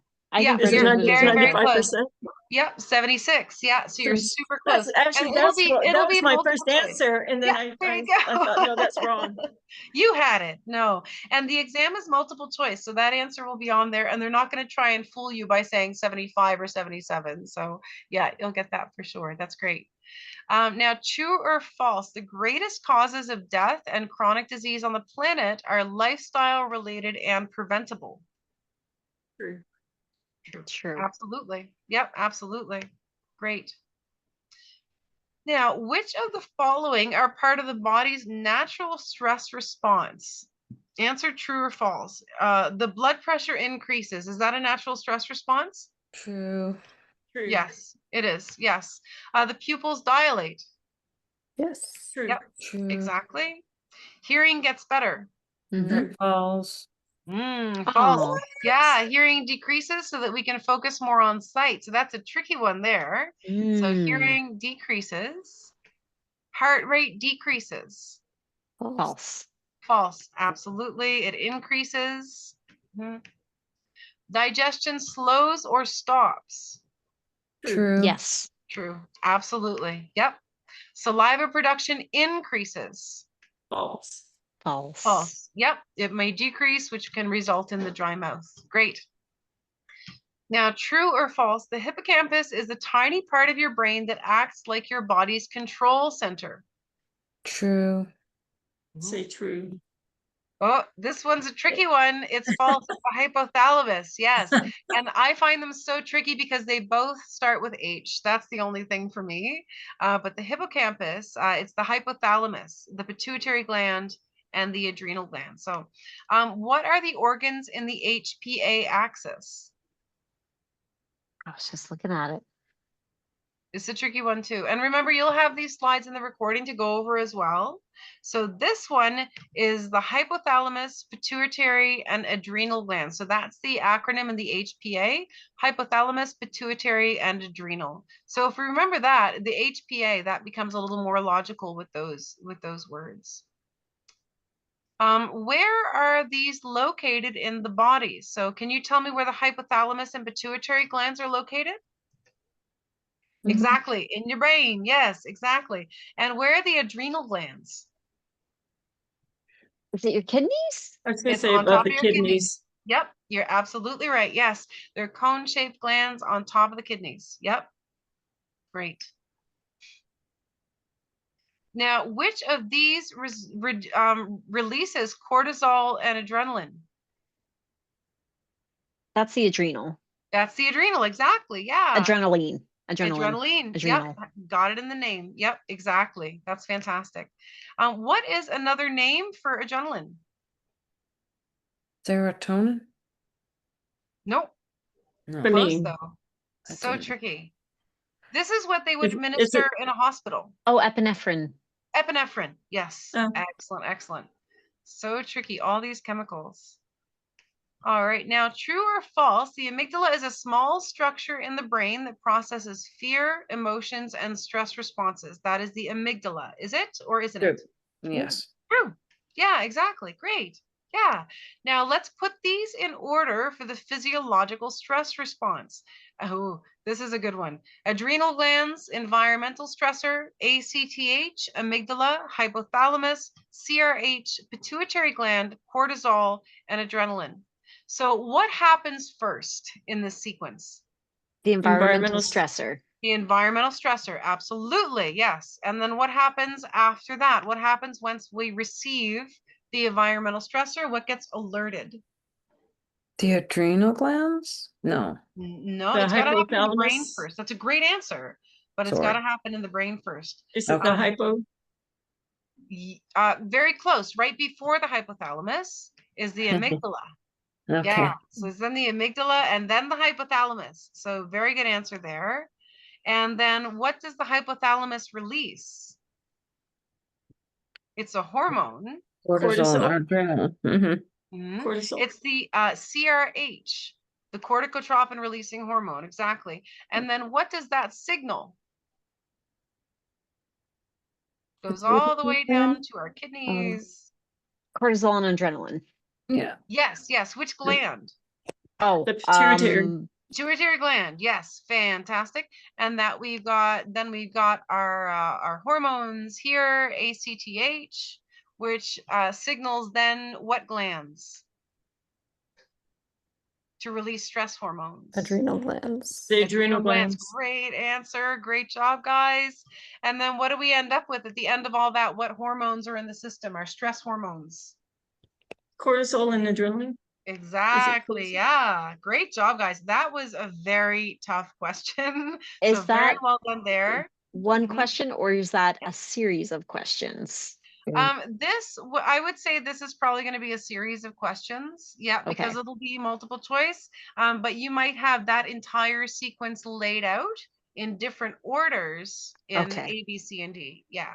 So that Gotcha. is an important one to know. Yeah. Great. Now, prolonged exposure to this stress hormone can weaken the immune system, elevate blood sugar levels, and lead to weight gain, especially in the abdomen. Cortisol. Cortisol, exactly. The stress hormone, great answer.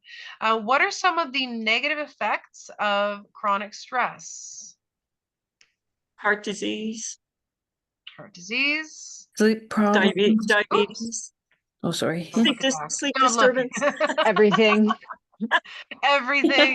Yeah, heart disease, Brain diabetes, fog.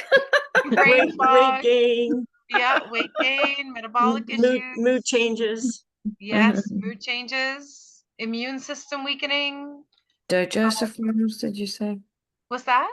Digestive problems? Digestive problems, absolutely. Yep, that's a great answer. Mental health issues and burnout and overwhelming fatigue. Yeah, so all sorts of stuff. Those are all great answers. Great. Now, what are some ways to counteract the effects of chronic stress? Our wonderful Meditation. classes. Yeah, come to our fitness class, dude. Come to our classes, exactly. Yes. Yeah, practice those breathing exercises, the visualizations, etc. Also maintaining healthy social connections and work-life balance and things like that. Great.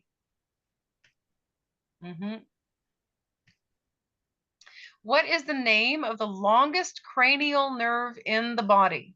The vagus nerve? Vagus nerve, exactly. Thanks, Chrissy. Great answer. What is the body's primary relaxation nerve and acts as a communication highway between the brain and the body to regulate key functions? Oh. Is it still the vagus nerve? Well, the vagus nerve, it's a trick That's question. what I thought. Same. Yeah, exactly. Excellent. Great answer. What are some of the key functions that our vagus nerves helps to regulate? A heart rate. Heart rate. Yep. Blood sugar. Blood sugar. Yeah. So we could talk about that in context of digestion and inflammation. Absolutely. Okay. Yeah. And also, what else? What's something that we can control, but is also automatic? Breathing. Breathing, exactly. Yeah. And also our mood. Yeah. So all of those things are are dictated by the vagus nerve. Cool. Yeah. Now, what are some causes of vagus nerve overstimulation or dysregulation? Accident, like a Stress. getting hurt. Stress. Yep. What did you say, Jessica? Like injury. Injury. Absolutely. Yep. Makes sense. Yep. Gut problems. Gut problems. Autoimmune. Absolutely. Exactly. All of these autoimmune disorders, medications, chronic stress, surgeries can do this as well. Yeah. Good answers, guys. Now, vagus nerve dysregulation can result in either an overactive parasympathetic nervous system or dominant sympathetic nervous system. What are some symptoms of an overactive parasympathetic nervous system? Like rapid heartbeat, you mean? Close. It would actually be the opposite of that. So if our sympathetic nervous system is overactive, that's the one that's sympathizing with our fight or flight, so our heart rate would be rapid. But if the parasympathetic nervous system is overactive, we'd have excessive slowing of the heart rate or low blood pressure. Yeah, great. What about a dominant sympathetic nervous system? And that was the answer you just gave, Chrissy. There would be high blood pressure. High blood pressure, absolutely. Fight or flight stress responses. So high blood pressure, high heart rate, all of those symptoms of a stress response, sweaty palms, tunnel vision, things like that, digestive challenges. Now, what refers to how well the vagus nerve controls the recovery from an SNS state to a PNS state? Vagal tone. Vagal tone, exactly. Great. Great. Yes. Now, which is better, a high vagal tone or a low vagal tone? Low High. Hi. High, yep. A low vagal tone can indicate vagus nerve dysregulation. So a high vagal tone is an indicator of good health. What is heart rate variability? What my little guy in my watch tells me. Yeah, what he tells you, exactly. It's, Yes. the space between beats. Yes, exactly. Yep. So HRV is the variation in time between consecutive heartbeats. Exactly. And which is better, a high HRV or a low HRV? High. High. I think that- exactly. Yep. Great. And that's associated with better fitness and a more resilient autonomic nervous system as well. Okay. Now, something to know is that high HRV and high vagal tone equals a well-functioning vagus nerve. Low HRV and low vagal tone equals reduced vagus nerve activity. And vagal tone and HRV are vital markers of resilience, showing how well the body can switch between states of stress and relaxation. HRV can be measured with an electrocardiogram, wearables, fitness watches, and also through certain apps. Now, what are some ways that we can help restore vagal tone and increase heart rate variability? I think like exercise. Exercise. Yep. Any kind of exercise? Walking, like low intensity. Yep. Medium to low intensity. We look at just balanced, whatever that looks like for the individual. So balanced workout routines, absolutely. So we don't want them working super hard. Super hard can be almost worse than not enough. Sometimes it's even better to start out slow. If you do too much high intensity, can it actually increase the cortisol levels? Absolutely. Because it's like putting too much stress, literally stress on your body. Yes. Yep, absolutely. And then you're also producing heaps of adrenaline in your system as well. Some people learn to use adrenaline as a painkiller because it is, right? So when exercising, if you have a chronic condition like chronic pain, then you might feel better when you exercise and then worse in the long term. So people talk about burning out the adrenal glands because they're hyperproducing things like cortisol and adrenaline. So yeah, that can absolutely happen and put your body in a more distressed state because of that.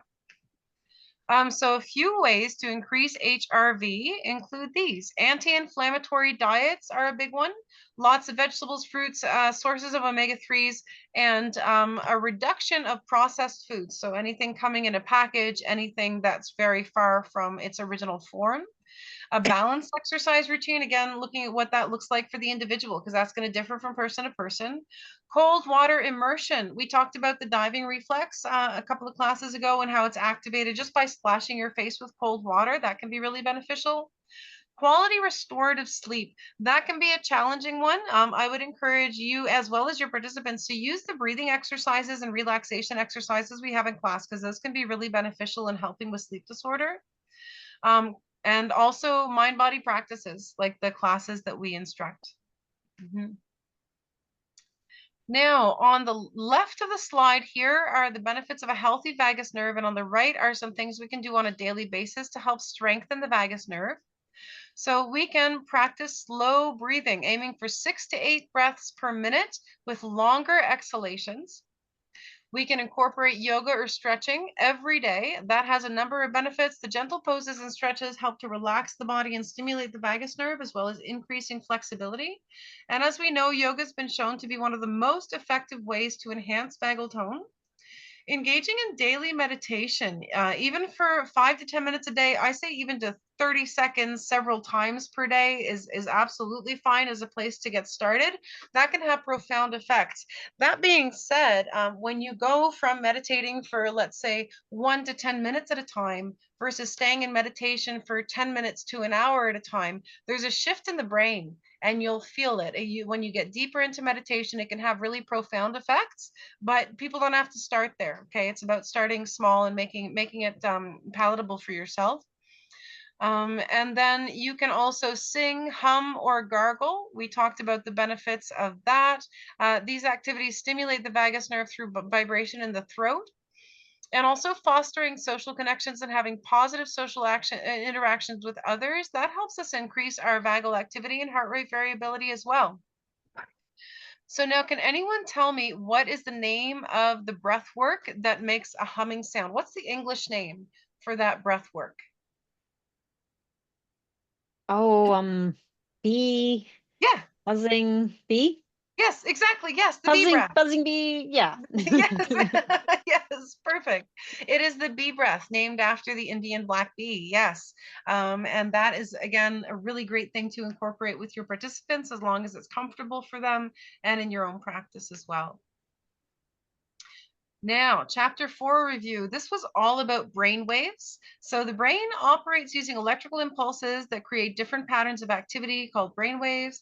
They vary in frequency and amplitude. Can anyone tell me, what does the frequency of brain waves refer to?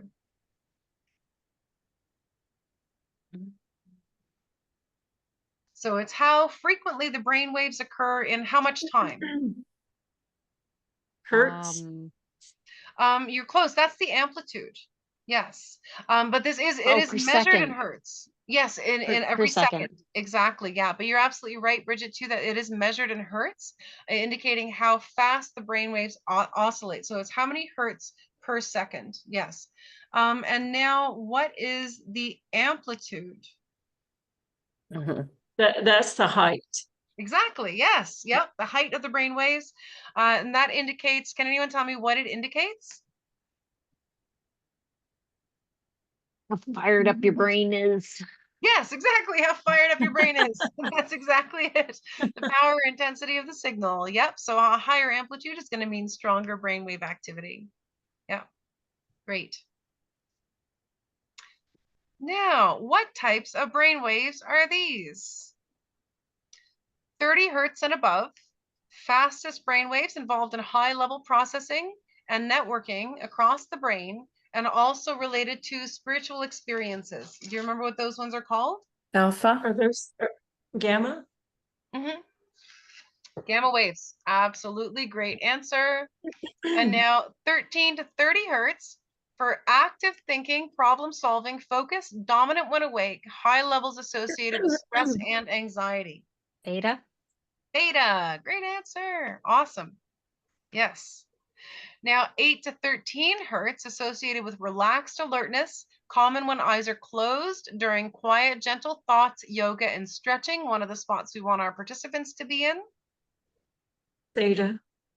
Oh, Is that close. theta? It's the other one. Delta. No. This one starts with an A. Oh, alpha. Alpha. Alpha. Fantastic. Yes. Excellent. Mhm. Excellent. And now this one is deep relaxation, meditation, light sleep, creativity, intuition, daydreaming, visualization, memory, recall, and hypnosis. This is the other one we're looking for in our classes that we're teaching. Delta. That's the theta. That's the theta. Theta. Exactly. Excellent. Excellent. And now our slowest brain waves for deep sleep, restorative sleep, and unconsciousness. Jessica, Delta. Delta. Yes. Awesome. Yes, exactly. So again, yeah, it's so tricky. But these again, from top to bottom: gamma, beta, alpha, theta, and delta. Top to bottom. There's quadrants in Star Trek of the galaxy, so I'm trying to find a way to like connect them to these to be like my trick to remember them. I haven't figured it out yet. So Excellent. When you do, let me know. I would love to hear. I will. I will. Excellent. Now, mind-body practices also help to shift our brain activity from gamma and beta to what and what? Alpha and delta. Alpha and Theta. theta. Theta. Awesome. Theta. So close. That's great. Yeah, alpha and theta.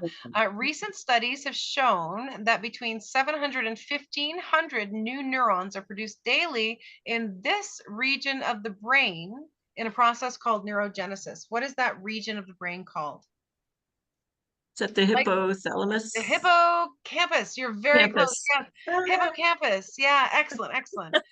Yes, like the big African animal.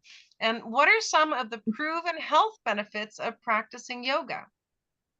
Better sleep quality. Better sleep quality. Yep. Anything Lowered else? blood pressure, Lower blood HR, pressure. less is it stress. higher HRV? Yes, higher HRV. More positive thinking.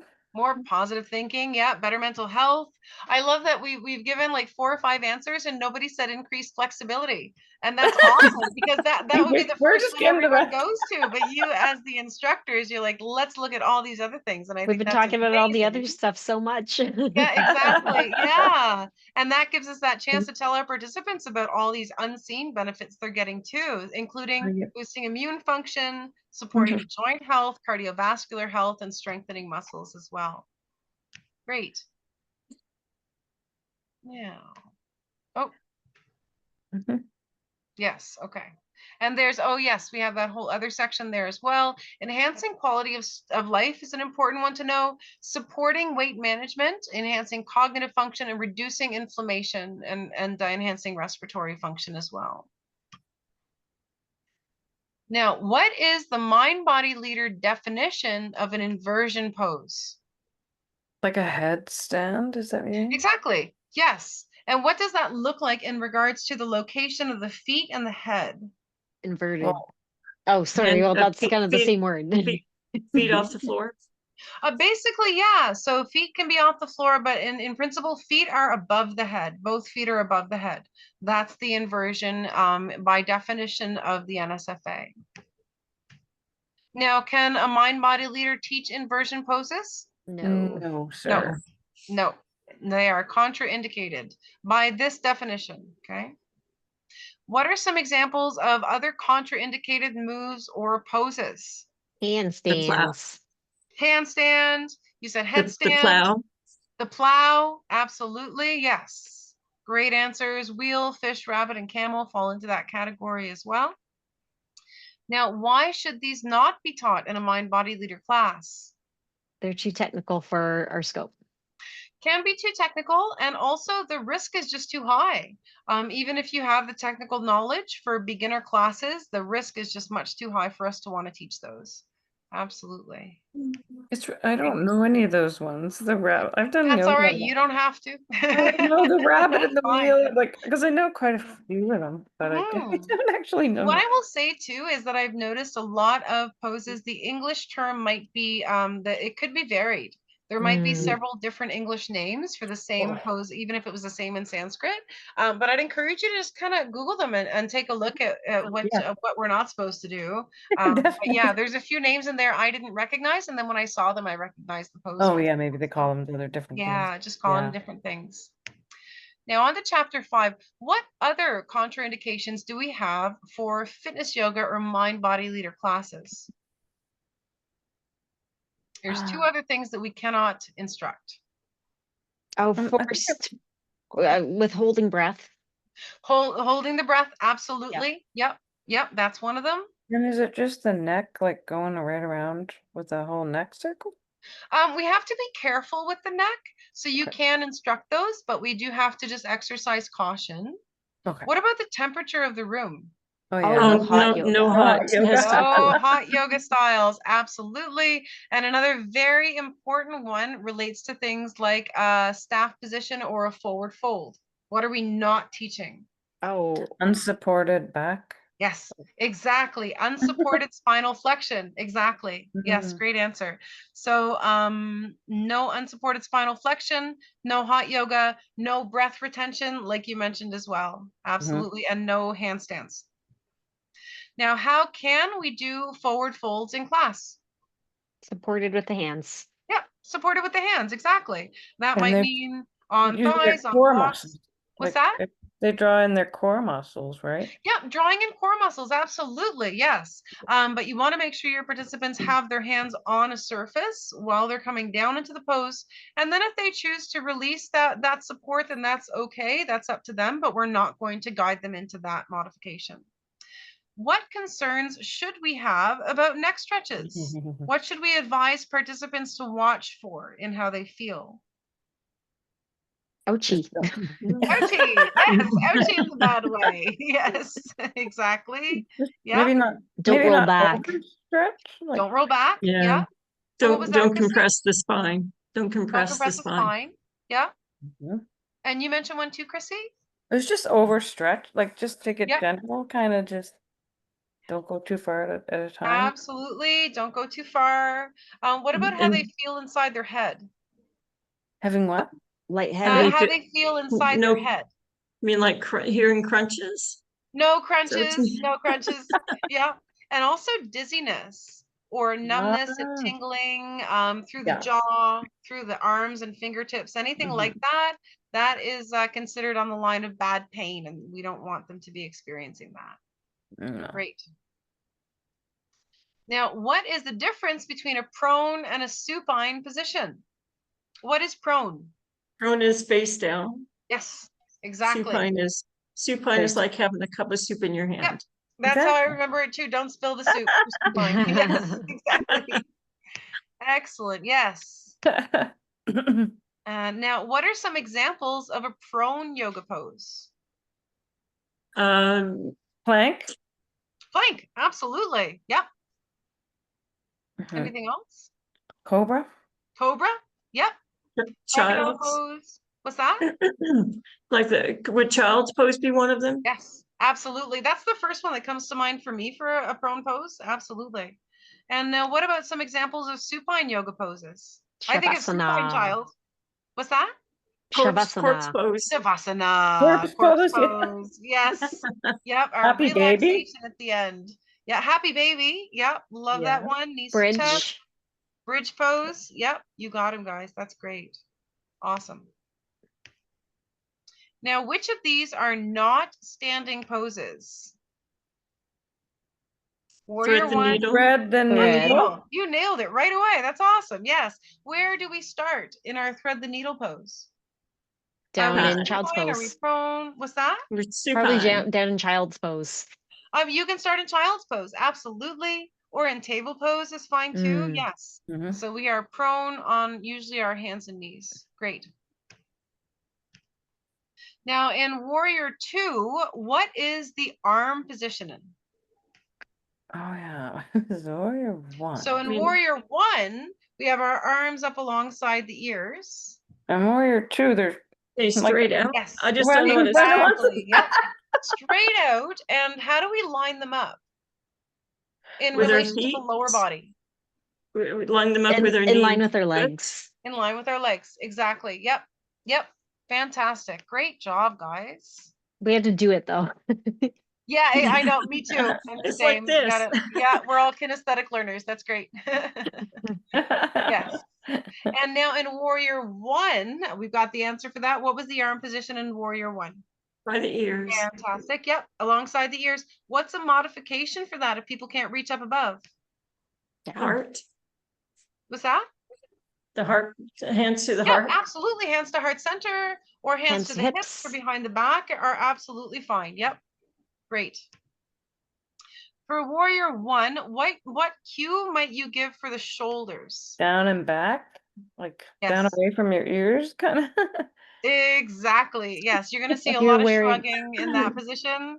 You're Yeah. wearing long, beautiful duster earrings and you want them to not get tangled up. That's like a belly fit cue I like that you that. guys could That's have for fantastic. free. Yes, let your duster earrings be free. Get those chandeliers exposed. I love that. Exactly. Exposure chandeliers. Yes, exactly. That's great. Right on. All right. Now, what is a peak pose? The hardest pose you're gonna do in the class. You're sort of Yes. building up to the tree pose or whatever you're doing, like. Exactly. Yes, the most challenging pose in class and the one that you're building up to. So keep that in mind. You want your other poses to be leading to that one as well. A great peak pose for beginners is the tree pose. How can it be made easier? You could keep 1 foot to the ankle instead of Yes. bringing it all the way up. Absolutely, or even on the floor. Yeah, Mm. for sure. What if they want to raise the leg and they still have balance challenges? What could you offer them? Use They your, could hold on to a Block. chair. Yeah, a chair. What was that, Chrissy? well, your hands would help you balance. Yes, you can use your arms to balance. Absolutely. Maybe reach them out to the sides, maybe touch a wall. That's fine as well. Now, how could we make that tree pose more challenging? High as you can go, baby. Yes, high as you can go. Maybe lift your up off eyes. the bottom heel. Yeah, close your eyes. Absolutely. Practice on an unstable surface. Lots of things you can do to make things harder. That's great. Mhm. Do them all at the same time. All at the same time. Exactly. Turn off all the lights. Yes, turn off all the lights. Yeah, that's great. Everybody on the Bosu. Awesome. We don't want everyone falling down. No, you don't want that. No, don't do that on the first day. So now let's think of some examples of how these props could be used in class. How could the blocks be used in a class? Well, If you can't get your hand to the floor. Yep. If you can't bring your hand to the floor, what else? Could sit on them. Just Sit on them. That's your what I Yeah, say, sit on. absolutely. Yep. I love that option. Great. Yep, promoting posture and also as a point of focus. So if someone needs something to focus their gaze on, their drishti, then they can use the block. Mhm. How about bands and straps? Ooh. Excellent Like for in a- stretching if you're doing a like a calf stretch on the floor. Mhm. like a forward Yep. fold. Pull it. Absolutely. Like a forward fold, like a staff with a forward fold, they can be used to enhance the stretch and Mhm. also help people to not work so hard to touch their toes in that stretch because they've got a hold of the strap instead. There's one where you strap. You have your like I forget what it's called. Yes. But you're trying. I'm not very good at that one. Mhm. I find one side's terrible, and you're trying to reach. That's all right. That is so normal. I think you'd be surprised. That is a one that I use with quite a lot of clients as well, because most people cannot touch their fingers behind their back, right? Yeah. And when you grab that strap, you can very gently just deepen the extension. I think that's a great option. That's what I would suggest in a class instead of trying to have people grab their hands behind them because it's accessible to more people for sure. Great. Exactly. Yeah. Yeah. And now pillows and bolsters, how could those be used? Those just could be used like under the knees during Yes. like the relaxation. Absolutely. I know Ah. that when I'm in Shavasana, I always have my knees bent and falling in toward one another because of lower back discomfort for myself. Mhm. So that's a great way to deal with that. You can also use them in supine poses like corpse pose and prone poses Your like child's Shavasana, or pose. what do we call it at the end? Is it? What's that? The Shavasana? Yeah. I have maybe I don't say it right. Absolutely. Yeah, and you put the pillow on your head. Yeah, exactly. Yeah, you can use that Pillow at the bolster. end. You can even run it along the length of your spine and let your arms fall out to the sides. Yeah, there's lots of options for that. That's great. Excuse me. Now, what about blankets? How can those be used in class? If it's cold. If Same it's cold, idea. exactly. Yeah.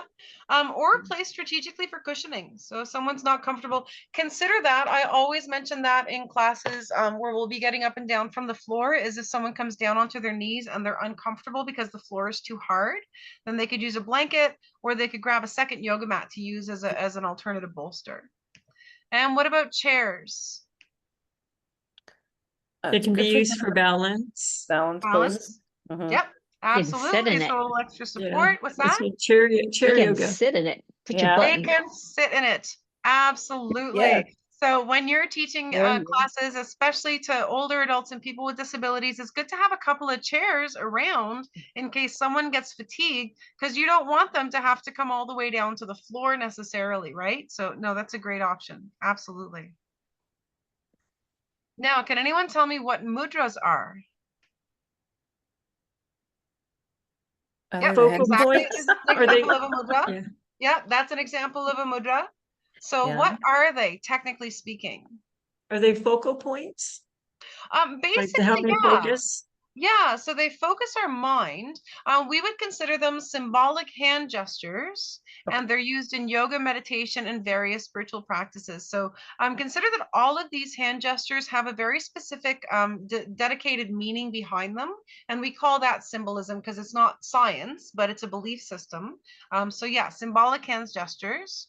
Now, what is namaste?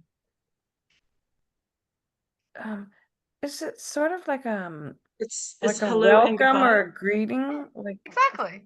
Yeah, you're both right. It's a greeting, and it can be used to mean hello or goodbye. It can also be used in a more spiritual sense to mean I salute the light within you, or I honor the light within you. It's a respectful greeting used commonly in South Asia, particularly in India and Nepal. Now, how is Namaste used in a mind-body leader class? Usually as It- a closing greeting. Yeah, normally as a closing greeting, absolutely. You might say namaste to people on their way into class as well. That's perfectly True. fine too. So it could be a hello or a goodbye, but with a deeper spiritual connotation. It's typically accompanied by a slight bow with hands pressed together in the Anjali Mudra. Now, how would we define breath work? What are we manipulating? The breath. Diaphragm. Breath. Exactly. Yeah. The diaphragm, we're manipulating our breath patterns. Yep. And it's intentional. So that's a good way to describe it. Breath work is the intentional manipulation of breath patterns. What are some of the benefits of breath work for mind and body health? it slows down our mind, like our mental state, maybe like Reduces stress. Absolutely. Yeah. like It racing. absolutely does. And what's that an indicator of? When we're able to slow down our mental state, what have we activated? The What nervous system? parasympathetic. What's that? Parasympathetic. Parasympathetic. Exactly. Yes, exactly. Yep. So it activates the parasympathetic nervous system, increases focus and concentration, opens up our sinuses, improves oxygenation, lessens stress on the heart by lowering blood pressure and heart rate, and increases our heart rate variability. What are some of the negative effects of improper breathing, like shallow and rapid breathing? Then we're gonna get more anxiety. Not enough oxygen to organs. Yes, not enough oxygen to the organs. What nervous system is it activating when we breathe like that? The fight or flight one. Fight or flight? Yes, yes, absolutely. What's the technical term for our fight or flight response, our nervous system? The S. Yes, SNS, sympathetic nervous system, Yeah. absolutely. Yeah. And when we're activating the SNS, what else is happening to our digestion, for example? It's not. So it's going to disrupt our digestion. Yep. It's going to disrupt our sleep, and it can cause problems like dizziness and immune system disorders and things like that as well. Okay. Great. So these are all, even just if you just took the information from these slides to chat with your participants about and tell them what's going on with their bodies when they do these things, that can be a really beneficial thing. Sure. Now, what type of breath work is a mind-body leader allowed to do in a class? Are we going to teach advanced breathing techniques? No. No, we're not. We're going to stick with basic breathing techniques, and we are not going to teach participants to do what? Hold their breath. Hold the breath. Exactly. Yeah, that's all you got to remember there. Awesome. Now, which of these breathing techniques are mind-body leaders permitted to use? Can we use the solar breath? I don't know what that is. No, we can't. The skull shining breath. Can we use the bee breath? Yes. Yes, we can. Absolutely. Extended exhalation? Mm-hmm. Yep. Yes. The cooling breath. I don't know what that is. No, that's another, I would highly recommend looking into that. Again, another name in Sanskrit, but that is like a skull shining breath. So again, breath retention and higher pressure inside the cranium for that one. So we're not going to teach that one. What about the ocean breath, the ujjayi breath? We can do that We sure one. can. Yes. Absolutely. The hissing breath? I think so. No, I think not it, wouldn't that that one. be no? And it's tricky because it's very similar to the ujjayi breath. But Okay. the hissing breath requires more pressure in the cranium because we're holding the breath Okay. a little bit more. So that one is a no. And what about our pursed lip breathing? Yes. Yes. Yes, we can. Absolutely. And all those ones that we can do, we practice together. So I do just a tiny little review of maybe the slide or that chapter, because there's nothing that we practice that you're not allowed to do. Yes, there we go. Now, what are precautions an MBL should take when using breath work in a mind-body session? What should we be doing with our participants? Well, we've done to make sure they don't have any health issues, Yeah, so like pre-screening. brain or heart issues, or like. Absolutely. Yeah, so let's assume we've already screened them. They're good to go, apparently, Mhm. according to their healthcare practitioner. Okay. And then what else? Are we just going to jump right into it? No, we're going to ease them into it We're going to ease them into with it. more gentle Exactly. techniques. Yep, exactly. And what about while we're doing these breathwork activities? What are we monitoring for? Make sure they don't get dizzy, I guess. Yeah, exactly. So monitoring for any discomfort. Yep. What do our instructions look like that we're giving to them? Are they Like random and soften, discombobulated? What's that? I would just think it'd be like giving instruction, like, breathe in, breathe Yeah. out, just, Yeah. and then maybe even things like, what are your shoulders doing? Soften the shoulders. Absolutely. Practiced. Yeah, practice on your own before you teach it in class. Absolutely. Yeah, and making sure that your instructions are clear. And that's another thing that comes into play with practice as well, because sometimes what sounds clear to us when we're saying it inside our head is not so clear when you say it in front of a class, depending. And a lot of the time, less is more when we're speaking. So the less we can say to have that clarity, the better. So here's what we're looking at here. A couple of things otherwise are to encourage hydration and offer modifications and create a safe environment as much as possible as well. Oh, yes, and ending with normal breathing. Do remember to do that at the end of the breathing exercise. Encourage participants to just breathe normally. Now, stretching has many benefits for the mind and body. We went over these at the beginning of our class today. What are a few of the benefits of stretching? Flexibility. Increased flexibility. Flexibility, exactly. We get You've got stronger. it. Yes, and strength, absolutely. Yep. It also reduces overall activation of our sympathetic nervous system, our SNS, our stress response. Helps with pain and stuff. I was gonna say, Absolutely. Management of chronic conditions, including chronic pain and digestive challenges and things like that. Reduces cortisol, improves circulation, stimulates the vagus nerve. Remember, that guy pops up everywhere, right? So consider that.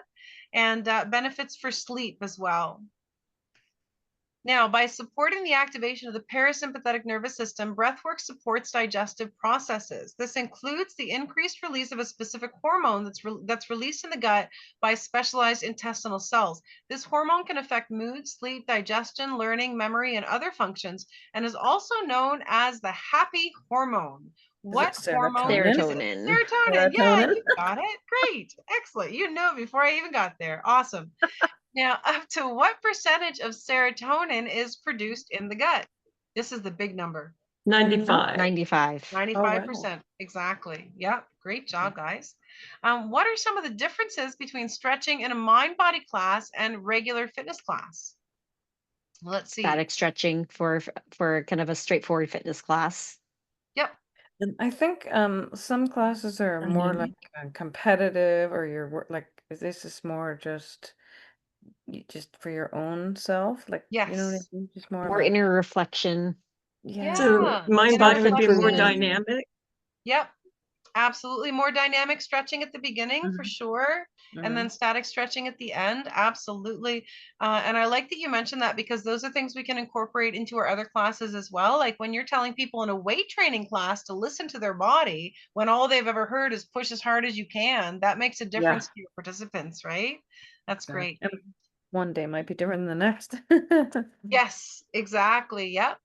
So for the duration of stretches in a mind body class versus a regular fitness class, how do they differ? By the length of the stretch, the seconds Yes, length for of the the stretch in stretches. seconds, exactly. Which one would take a longer time? Which one would be longer? The static. The Like at the static, end of the yeah, absolutely. Yep. Static is 15 to 20 seconds. And the length of time it's held is usually going to be longer in a mind body leader class. Now, the recommendations based on type of practice and experience. What are the recommendations for the length of stretch for a beginner class? More like 15 to 30. 30 seconds. 15 to 30 seconds, exactly. What about an intermediate class? 30 Is seconds. it 30 to 60? Minute? Yep, exactly. 30 to 60 seconds. And an advanced class? One to Be 2 60, minutes. 60 and beyond. Yeah, 60 and beyond. Yeah, exactly. Yeah. So 1 to 2 minutes there usually. And what about restorative and yin yoga? Those are They hold for longer, like 3 to 4 minutes. Yeah, Yeah. exactly. Exactly. Yeah, 3 to 5 minutes, sometimes more than that. So excellent. Great answers, guys. Mm-hmm. Now, what is the difference in purpose of a mind body class versus a standard fitness class? So Well, it's not necessarily for like losing weight, or a lot of Mm-hmm. focused on, I don't know, getting the most calories burning and just, Yep. you know what I mean? And, Mm-hmm. so a Yeah, fitness and in class might be, contrast, uh-huh. no, go ahead. Oh, I was just going to say, in contrast, that's what we're looking at in our standard fitness class. So what would we look at on the opposite end in our mind body class? I think it's more like a feel good class. Like I want to feel good about the body I'm in. More Mhm. inward reflection. And what So I one might have is more utilitarian, where the other is more holistic, like for your Yes, mental. Holistic. That's a good Holistic. word. absolutely. Yeah, great answer, guys. Absolutely, that makes perfect sense. Yep. mm-hmm. And we're not just regulating our flexibility and breath work to the cool down at the end of the workout. We're doing it throughout the entire class. Awesome. Now, the integration of breath work. Can anyone tell me how that differs from a mind body leader class versus a standard fitness class? In a standard fitness classroom, we're like using your breath to work through the hardest part of a movement. Yep.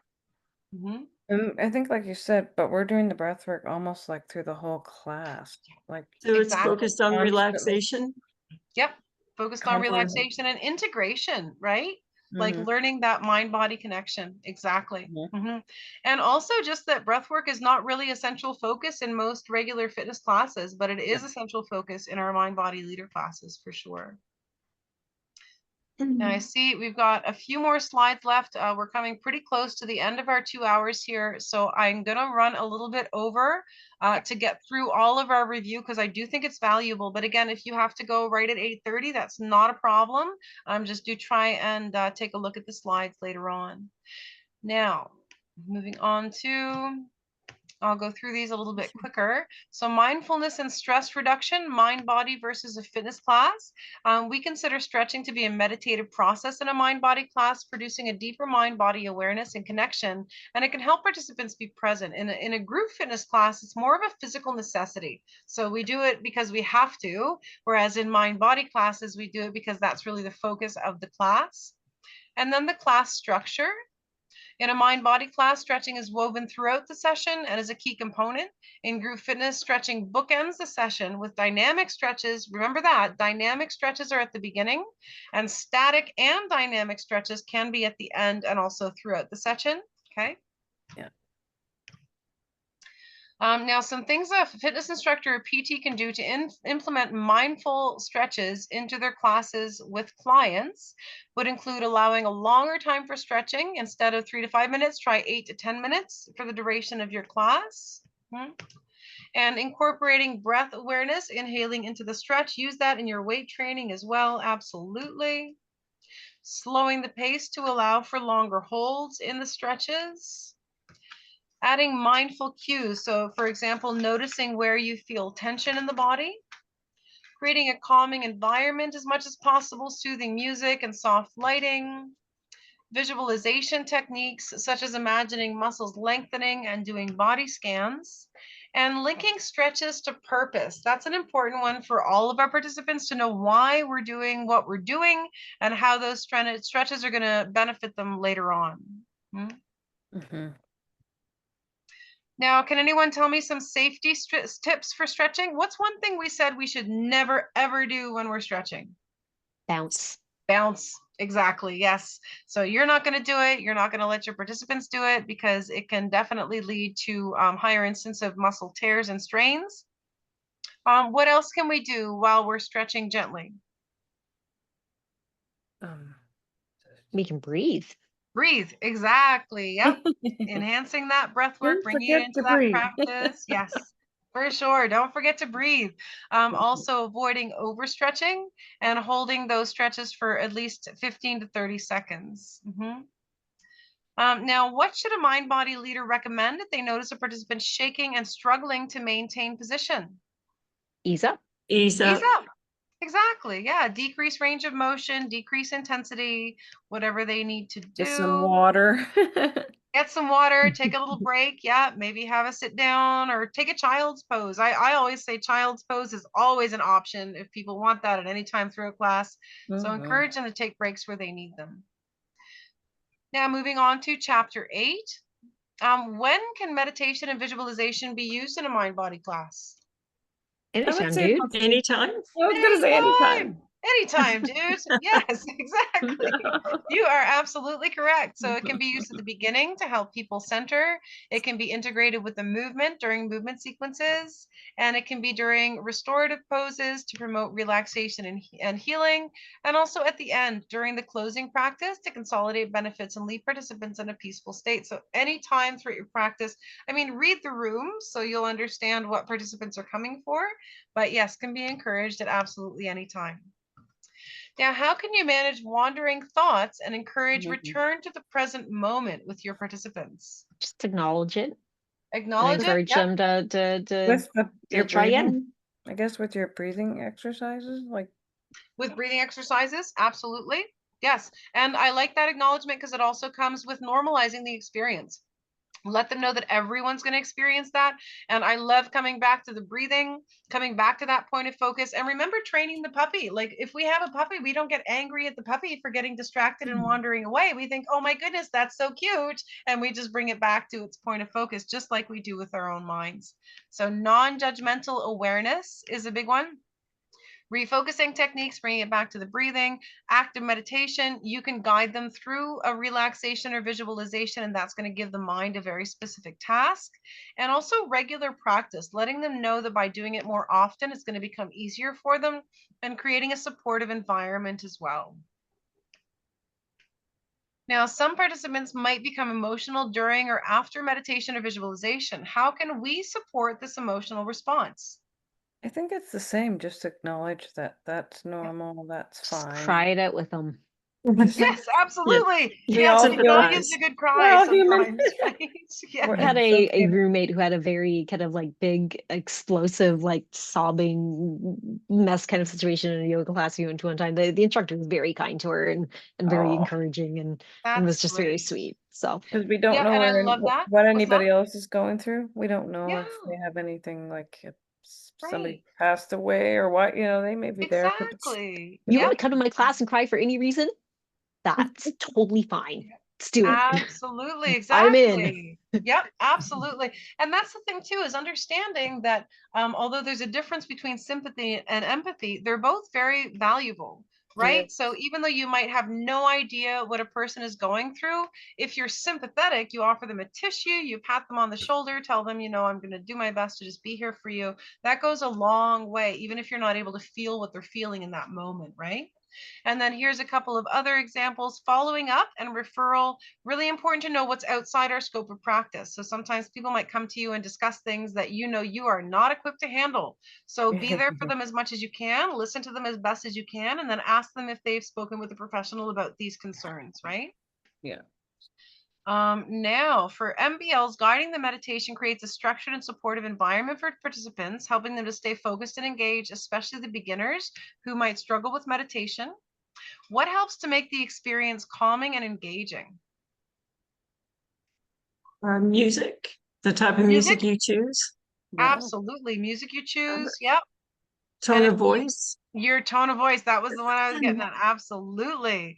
Yeah. So we want to be not yelling, speaking slowly and clearly, not talking too much. So notice your words, notice how much, notice filler words as well, and varying pitch and tone to emphasize important points. Okay. Incorporating strategic pauses, practicing the script to become familiar with the flow, like we discussed before as well. So you want to practice beforehand, make sure you're comfortable with all of that.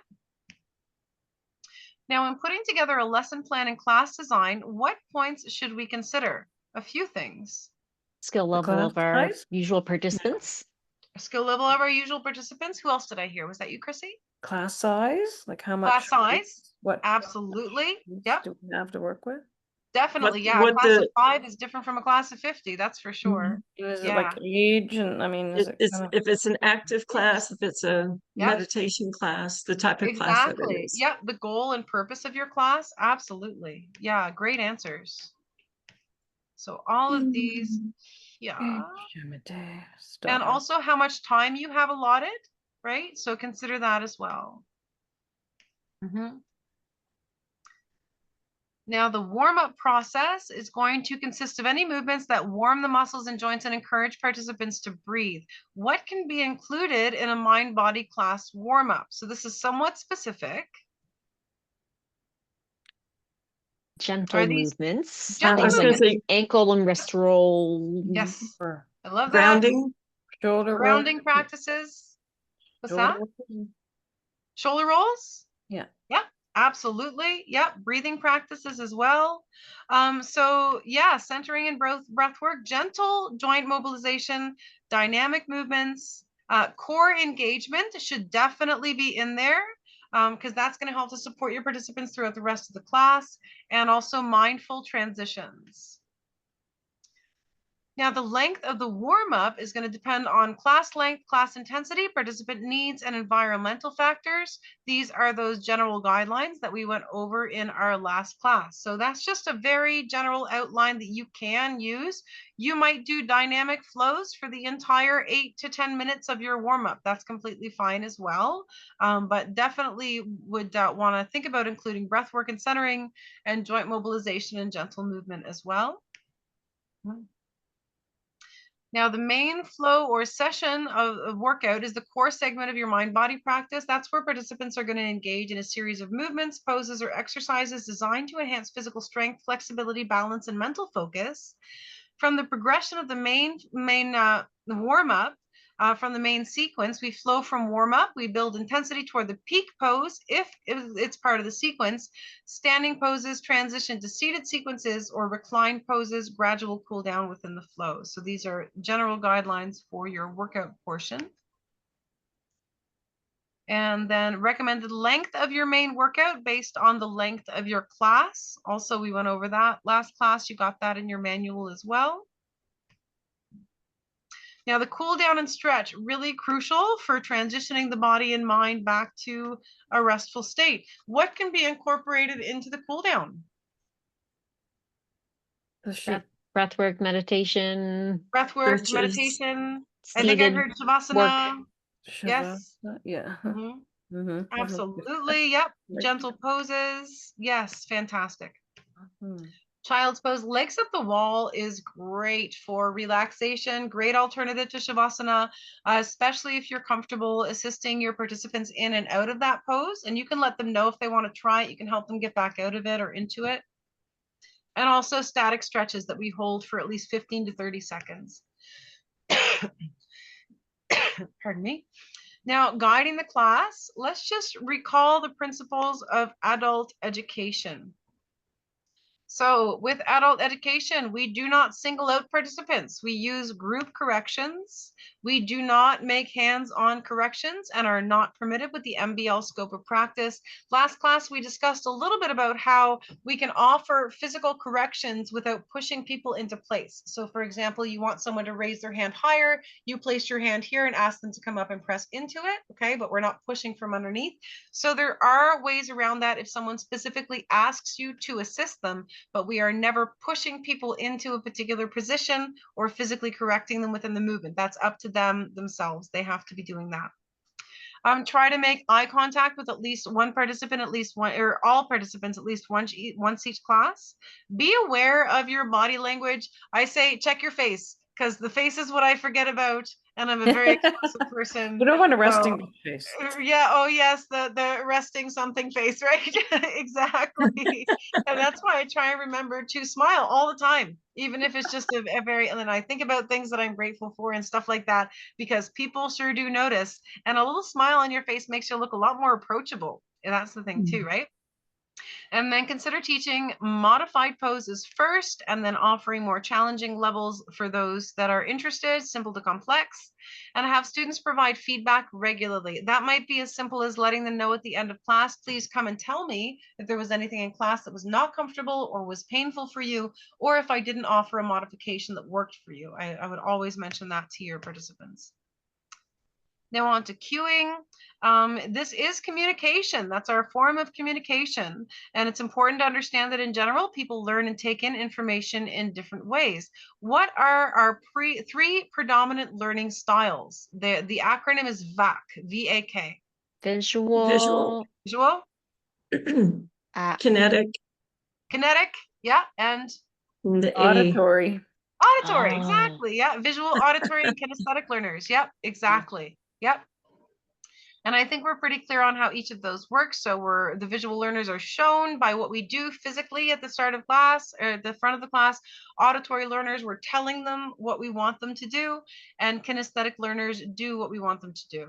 I'll say most of the classes you'll teach is more like a Simon does than a Simon says, right? So people will hear what you say, but they're going to do what you do. So try and make sure your physical cues are on point as well. Now, what are action words? Can you provide some action words examples that you might use for cueing in your class?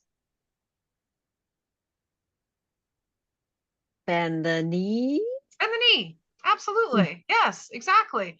Press through your big toe, knees under hips, things like that. Absolutely. Anything that's very direct, straightforward. This is how I want you to move your body, please. What are some feeling words? Can anyone give me some examples of those? Soften the shoulders. Yep, I like that. Yeah, soften the shoulders. Also, embrace the stretch. What's that? Elongate. Elongate, yes. Elongate through the crown of your head, through your fingertips, absolutely. Could it be something like stretch? feel your muscles melting? Yeah, Like I if you're love doing that. relaxation? Absolutely, yes.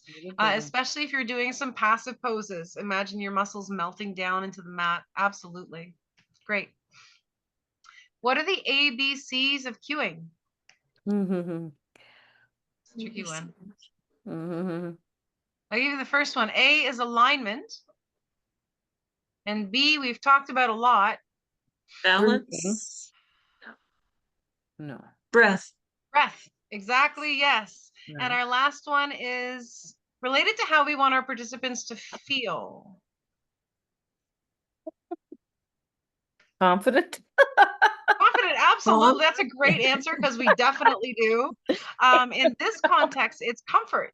And that can come with confidence too. You know what? People are more comfortable when they're confident. So that definitely applies. Yes. But yeah, you'll see I have so many classes where people are so competitive with each other and they refuse to touch a wall if their balance is off on a given day and things like that. So emphasize that comfort, and that does come with confidence, absolutely, but it's being in your body as it is now, for sure. Great.